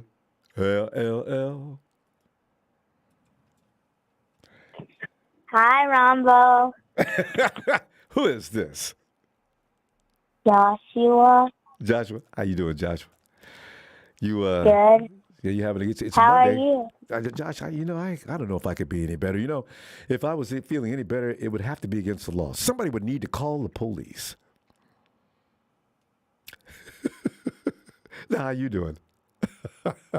Good. You hanging out with Dad today? You guys, did you guys eat dinner already? Yeah. Yeah, what'd you have? Spaghetti. Oh! And fresh bread and salad. All right. Hey, you guys went out and got that because I can't imagine you guys getting that home-cooked meal of spaghetti, fresh bread, and salad. Or should I say fresh salad and bread? Or, it was good. Yeah, it was it good. It was good. Tell you what, Joshua, spaghetti. Yeah. As a kid, my favorite dish was spaghetti. I could not get enough spaghetti. And the more sauce, the better. Give me a couple of meatballs, and I was the happiest guy in the world. It was jamming. It was what? Jamming. It was jamming. I love it. Josh, let me talk to you later. Let me talk to your dad, and look forward to talking to you soon. Okay. Okay, 49ers for life. Yeah, Josh. Hit the like button and subscribe. Oh, thanks, Josh. You got it down. All right. Thanks. Yeah. Peace out, Rambo. Peace out. There he goes. Yo. He's as cool as can be. Yeah, he's like starstruck. He's way more animated, but when he gets on that phone, he knows about YouTube, so he's like I'm on YouTube live right now. All right. So he kind of freezes up a little bit, but hey, he'll get used to it. Get his own channel. He's meant for the big lights. Carrying on. All right. Yeah. But what's happening, family? Talk to me. Now that I found out that Baker Mayfield, Ice got a little. He's got to wait. Baker Mayfield's not in Seattle, and we got a draft coming up. And as you know, Alice, it's been something. It's funny because I didn't really pay much attention to it. I don't know why I didn't, but we do the same thing in the draft every year. This is why I'm wondering: do you expect something different this year, since we're not going to have a first-round pick? As well, right now we don't know we're having a first. That could change in a couple of weeks, but as of this hour. Well, I would hate for us to give up the farm to try and get up into the first round or get another second round pick. Now, I'm not saying we should, but I almost would feel more comfortable. Maybe I don't want to say that, but maybe like I don't want to get rid of like a Drake Greenlaw or nobody, but I'm kind of tired of using like 2-3 picks to try and move up all the time because we can actually get those smaller contracts. Yeah, because we can really get some quality players and maintain a lower level of salary cap and actually retain some good guys. So I mean, if we can stay where we're at and still take advantage of or maybe I mean it's not going to happen, but let's just say hypothetically we were to get like a third round pick and a fifth or something for Jimmy, then we could take one of that third and another third and move up again and get to the second another time, or another and get up into the early second or something like that, or find a way to do something to where we're not losing out on too many picks and we end up only drafting 5-6 guys. I don't want us to go from having 10 picks to 5 picks because we moved up so damn much, and gave up so much. Really, we did that. I just don't want to do anything. A couple of years ago, right? Yeah, we did. Yeah, we did do that. We did it a little bit too much, and then we did it last year, moving up for Trey Sermon. We moved up for Brandon Ayuk. Which you mean Trey Lance? We moved up for Brandon Ayuk too, though. A couple of years ago. Yeah. So I'm just saying we've done it a few years in a row. I just don't want to keep doing that all the time if we don't necessarily have to. I mean, we probably still would have got Brandon. We may not even have needed to move up. At 30-something, you know what, though? I got a feeling, this is what they do, Ellis. They love trading either up or down, but they don't sit still. It's either one or the other. You notice that? And I still want that Reuben Foster pick back. Yeah, man. It's kind of we just got to stop wasting picks because we can actually utilize and get fat in some of these drafts if we just kind of sit tight a little bit and unfortunately this year we don't have a first round pick. At least right now we don't. But I'm okay with it. I just want us to make the right decisions. I know the Christian Watson thing is on a lot of people's wish list. Yeah. He's on my wish list too, to be honest. I want us to get a really good wide receiver. I don't know if Austin Watkins is going to be on the practice squad this year. I would like to see what, if he's healed up and how he's doing after breaking his leg last year. But that's just one guy. We need a sure guy with some serious speed and stuff like that. Yeah, he's a big threat. He's like a Josh Gordon kind of receiver, but he's younger, obviously, and he looked really good for when he played for Alabama Birmingham. So. I like him, but again, that's neither here nor there because we haven't seen anything come from him, and then we still haven't gotten Juwan Jennings even retained. So it's looking like we're going to need a receiver if we don't get that Juwan Jennings re-signed for sure. That's going to be a definite that we get a wide receiver. Maybe we can get a speed. I think Juwan's already been signed. They didn't have to work too hard to sign. Okay. Yeah, they didn't have to work too hard to sign him. He's a restricted free agent. Here's the thing. I don't know why I thought I heard something about them. Did they tender him or what happened? I could have swore I read something about him already he's pretty much on. I can't imagine. Well, that's good if he is. You know what, though? The 49ers do their best work seemingly in the late rounds, round 3 and on. Pretty interesting. Yeah. It's all. That's what I mean. I'm kind of okay with that. I already seen like next year we got about 6 or 7 comp picks for next draft alone. I know, right? You talk about some trade-up value. Anybody's got 4 or 5 first-round picks, like some teams always do, you give them 2 or 3 of those picks, they'll take that. Because we got third-round picks galore. How many did we get this year, Ellis? Do you know? Because I haven't really looked at that. Because they're not all. I wish I did, but I saw a list. Go ahead. What were you saying? No, because they're not all effective this year. We got 5 comp picks this year. How many? We have 5 comp picks this year, if I'm not mistaken. How many in the third round? I think 2 for sure, if not a third one. We definitely got 2 third-round comp picks, off rip. And then next year we got like 2 7s or 6 because we got a pick for Arden Key. We got a pick for DJ Jones.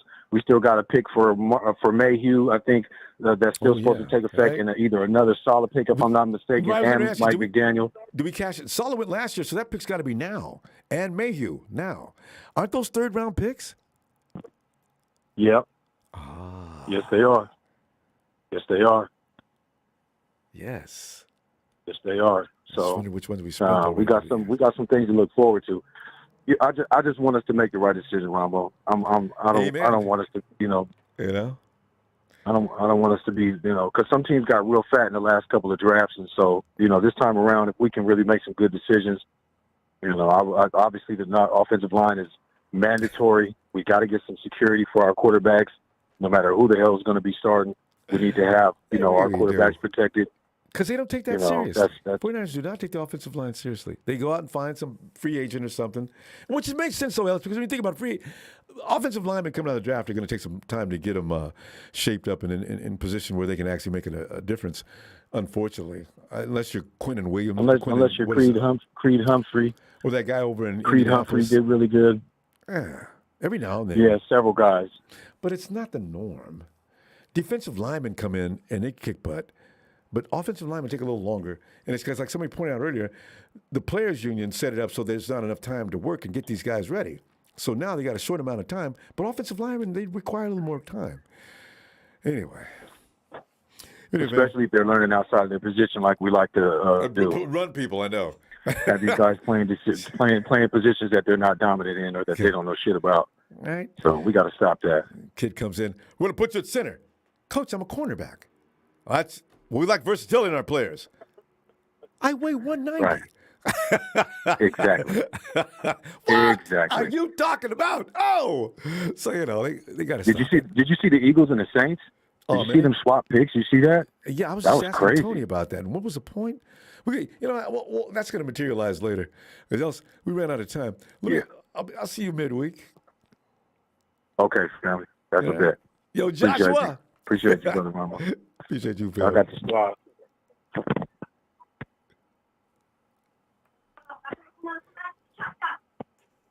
Bye, Rambo. Hey, who is this? This is Amaya. Hi, Amaya. I'll talk to you later, too, okay? You and that Joshua. Did you enjoy dinner tonight, too? Yes. All right, I knew you would. Everybody loves spaghetti. All right. You guys have a good night, okay? All right. Okay. Bye-bye. And there they go. The Ellis family. Fam. Make sure you hit that like and subscribe, man. Peace and love. Shout out to the faithful. All right, fam. Peace. Thanks, fam. Night, Ellis. God, would you love to hang out with Ellis and the squad? You start lunchtime, go all the way to dinner. Can you imagine how much fun that'd be? Hey, and Jordan Jones says, Amarillo always with you, Ronbo. We will be fine. Hey, Jordan, thanks, fam, for that contribution. Amarillo. Jordan, you must have loved it last night when George was sitting up in AT&T and told them Cowboys fans to hush. It's not time yet. Hey, Jamie, come on in. Get him, George. Hey, Rambo. Jamie. Well, Jamie, this is Jamie and I talk about this all the time. We're looking for players that we just can't get satisfied with. Jamie, but this year could be our year, Jamie. The 49ers could up and just shock everybody. And the 49ers select at number 61, wide receiver. Jamie, I don't know if I can handle this. I don't even know if I don't know how I'd act. I say, Jamie, are they going to do Go ahead. All the mock drafts have got that Tyquan Thornton going down at like 186 or something like that, like way down there. Oh. And he's the fastest. He's Tyquan Thornton. That's the guy that ran the fastest, 4.28. Jamie, have you watched film on him? But no, I haven't. I've been protesting. Finally, just watched film on this Marcus, this defensive back, Marcus Jones. Mm-hmm. 5'8", I'm like, so that's in the NFL. That's going to get him hurt. Yeah, but check this out, Rambo. This kid plays both sides of the ball. Yeah. Offense, defense. Yeah. He's a wide receiver and a DB, a nickelback. Yeah. and he returns the ball, and he runs 4.37. I bet he's got a vertical leap of like 200 meters. Yeah. He's one of the freaks. I bet he is. Yeah, that's what I'm saying. I'm watching this kid, and he's just dominating people. I'm like, wow, man. It reminds me of the Shark, you know? Just blowing people up, and big guys, they think they're going to go over him and through him, and they might go through him, but he takes them down by the legs. You know, what's his name well, he's left the Cardinals now. But remember Buda Baker? Buda Baker has no size, but he gave George Kittle fits every time we played. It's not the size. The legs. It's not the size of the player. It's the size of the heart in the player, you know? So, yeah, 49ers probably noticed him, too. Yeah, I'm hoping so. Man, I would like to have a kid play. He could play both sides of the ball. Say our third or fourth wide receiver goes down. Hey, get out there and see what you can do. You know. Well, just in case, if he's not, if he's not in the starting lineup, that's a good problem to have. Yeah, it is. In the meantime, he can focus on playing defensive side of the ball, and like you say, unless we run out of. But he's at one of those all around athletes. Had a kid like that in high school, Albert Jones. Al was like 5 foot nothing. The dude could run faster than any bullet, and we used to tease him all the time. That's what made him into such a football player. If you thought you could beat Albert deep, forget about it. No, that's what I'm saying. I can see it in this kid's gameplay. I can see that exact thing in the gameplay of this kid. Like he says, "No, you're not. You get nothing." Hey, you know, that talent's got to be recognized. With a football player, it's about the fight in him, and like I said, it's like some of the UDFAs we get. It's that chip they bring on their shoulder that makes him a superior athlete because nobody took him seriously and it pisses them off. Big dog in a little frame. Yeah. Yeah. Maybe. Hey, I'm going to keep that name in mind. It's the guy Jamie was talking about. 49ers noticed. Yeah, well, I've been hearing all the 49er fans saying, check this guy out. And I'm like, no, he's only 5'8". I don't even want to look at this guy. And finally, I'm like, oh, hell. And I turned it on and I looked at it and I'm like, damn. This kid's balling. Just keep in mind, if he's at this level, he's in the draft, he's been getting pissed off and having to prove himself for a long time. There's a certain amount of rage in those kind of ball players that you gotta pay attention to that makes them scary. Yeah, well, you know, Verrett isn't very big. What's he, like 5'10", 5'11"? At most, you're right. And he's not getting beat.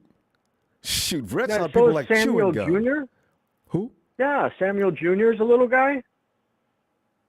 Emmanuel Moses is not all that on big. the Panthers? Ah. No, he's 6 foot, I think. But I think what was the Samuel Moses Jr.? 5'10". Who was that guy the Panthers took last year? Defense? The DB they took a DB last year and he ended up being pretty good. Asante Samuel Jr. or something like that. Asante? Oh, I remember him. That's right, he did. Yeah, he's a little dude. Yeah. And he balled out all year, and then he got hurt at the end of the year. But he was a little guy. Remember Denzel Ward with the Cleveland Browns. You know, he was like the consensus all time. I mean, he was like the baddest dude in the draft that year. But again, the problem is when they get to the NFL and all those big bodies flying around, they don't do well. Buda Baker is special. So that's the only problem. Can they deal with the NFL power, you know? Yeah, they're probably going to have to put on some muscle. I think he's already over 200, so I'm not worried about him being slight. Wait. But this he's kid you talk like about at 5'8"? 205. He goes 205? Oh, yeah, something like that. That's that dude that you walk in the gym. Hey, man, you want to work out with me? Nah, bro. You know what I'm going to do? Yeah. I'm going to do a quick workout, but I'm about to go because you don't want to embarrass yourself. Because if you he's going to, for some reason, those guys can bench. Because I always say this because of their arms. And you guys don't have no distance to drop the weight.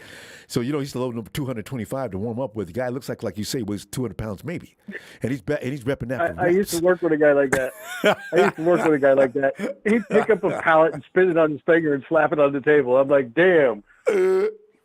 A little tiny dude.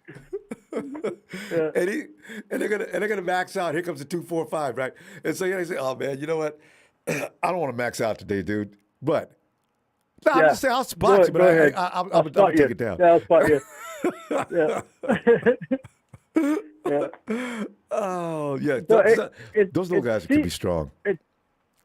Yeah, it seems like there's going to be plenty of chance. Like I like that Alec Pierce or whatever for like a good size, quick. Like he's got moves. You know, he can get open good. Like from the slot, and then you can trade him in and out with Jennings. You know, the Jennings at the goal line or whatever. Yeah. I wouldn't mind him a little bit earlier, but hopefully he's not gone by the time we get around to it.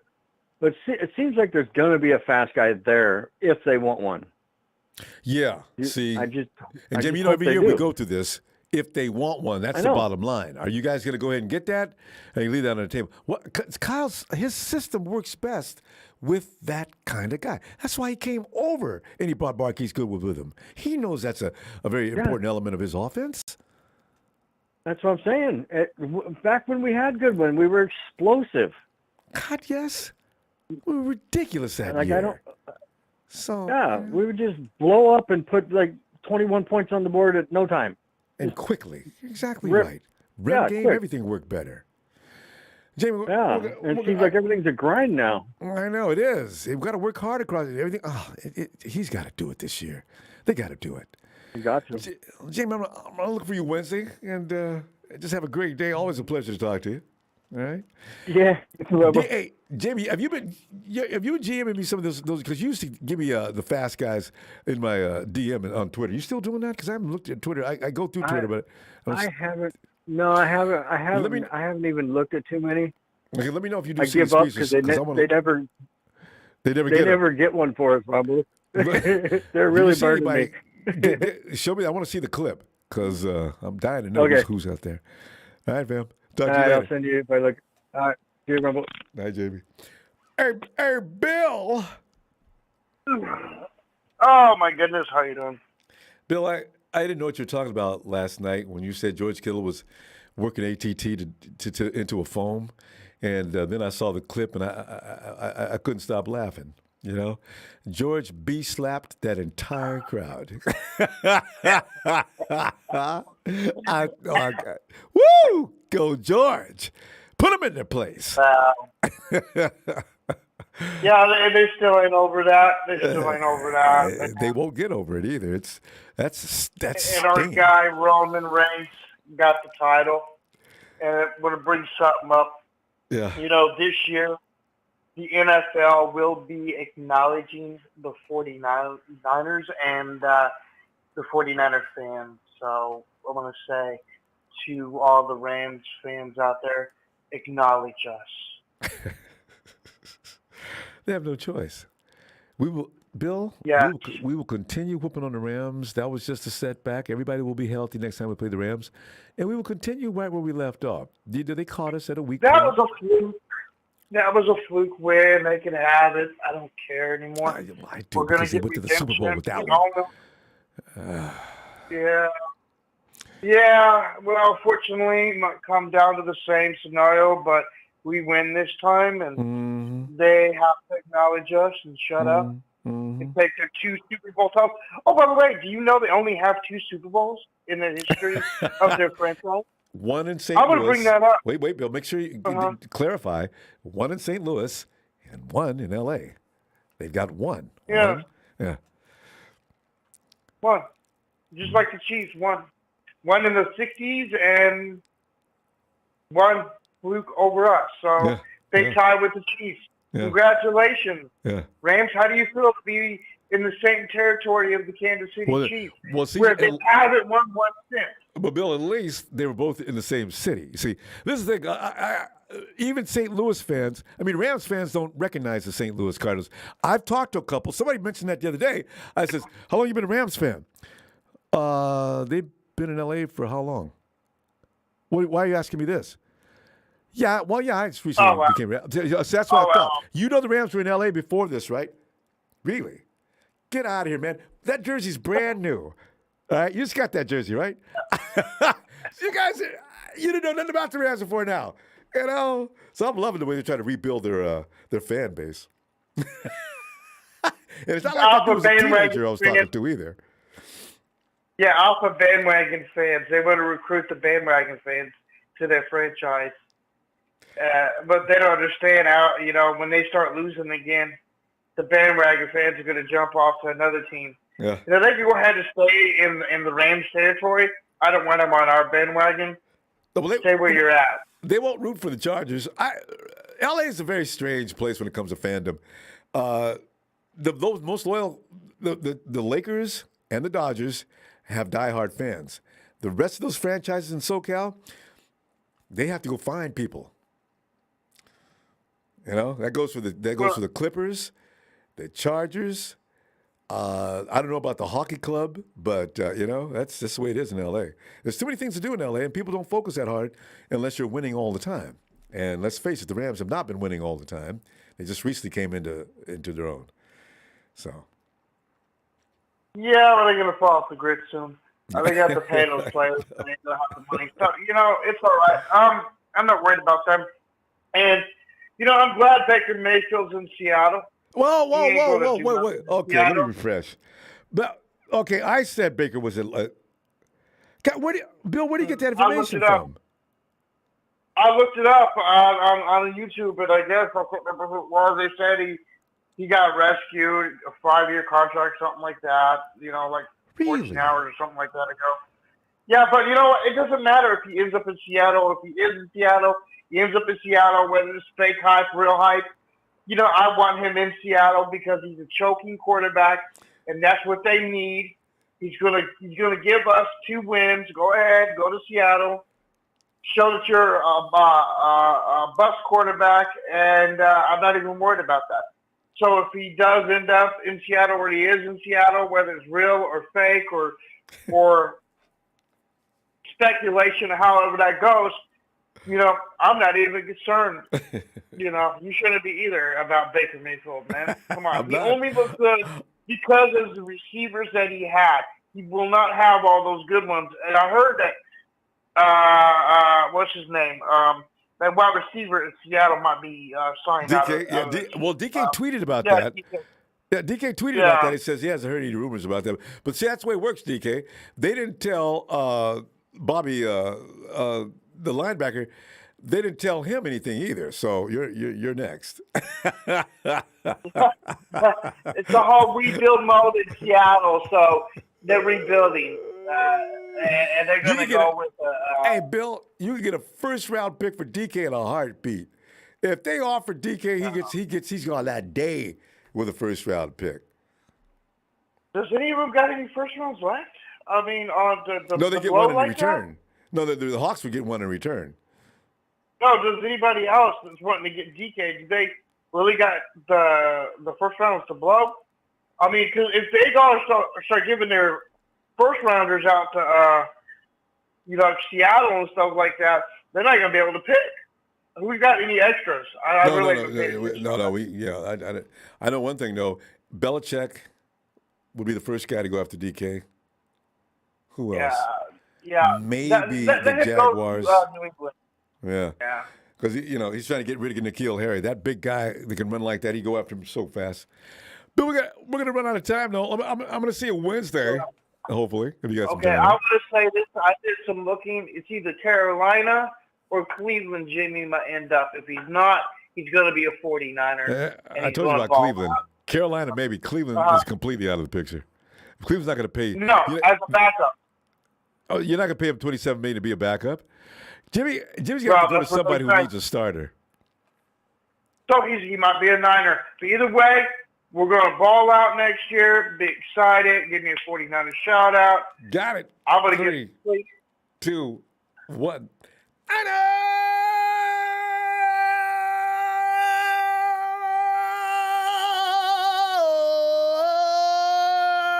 I just Shania for me too. I'm going to tell you, Kyle's not going to take anything less than the first for Jimmy G. If that don't happen, he's staying. Have a nice day. There you go. So true. Night, Bill. Hey, Tony, get on in here, Tony.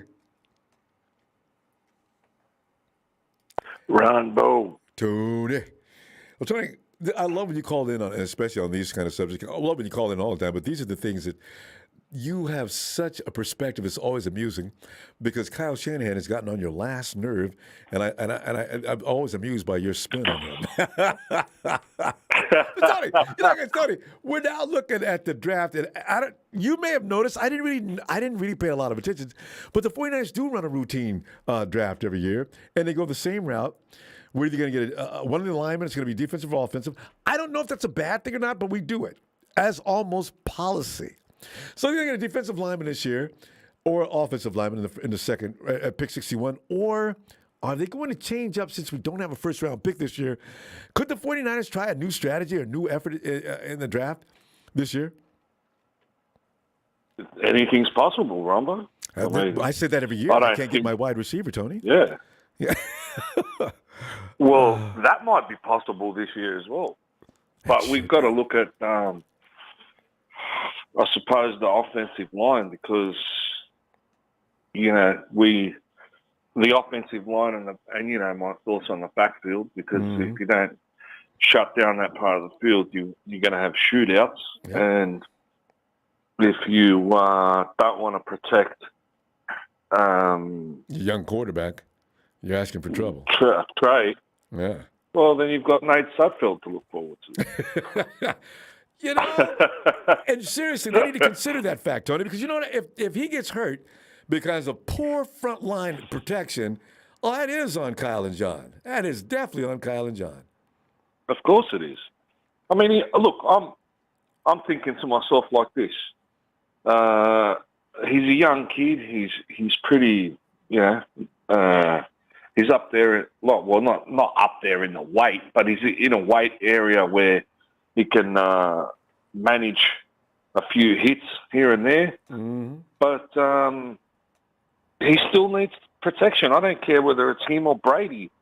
Any quarterback in the league, the longer time you can give him to throw, the better the outcome's going to be. Absolutely. And we might be surprised, like you've said a number of times, what if he's not throwing as the way we expect him to throw, with all his skills and talents and, he's handing off the ball because Carl doesn't want him to get hurt or whatever the case may be. And, a lot of people seem to think they don't need a running game. It's a passing league. Well, if it's a passing league and you've got a running game, well, all the rest of the teams are up shit creek, aren't they? I've always looked at it that way, too. Let them all pass in. And they're the ones putting themselves at risk. That's right. And they got to deal with our pass rush, too, while we have some of the best, most sophisticated run schemes ever known. Because everyone can pass, but if you've got an extra...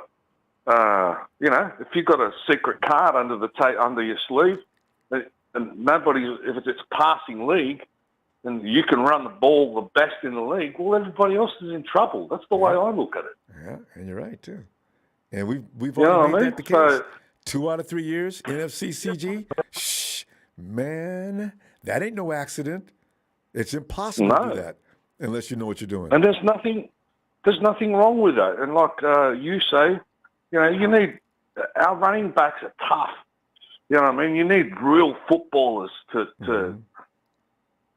play that game. You don't need some silly little, pansies. It's not a game of pansies. They're not you have to have some balls. They're not going to last. You can have all the tactics you want, but I mean, as far as Kyle Shanahan goes, I mean. He's full of tactics all at the beginning of the season, and then when he gets into the big games, they seem to disappear. Pre-snap movements and all. I keep thinking maybe it's the end of the season and everybody's in pain or something. I can tell you, we do pick exactly the wrong time, things we never do during the course of the season. It's like I'll never get over that Super Bowl, Tony. We hadn't given up 2 scores within 6 minutes all year long.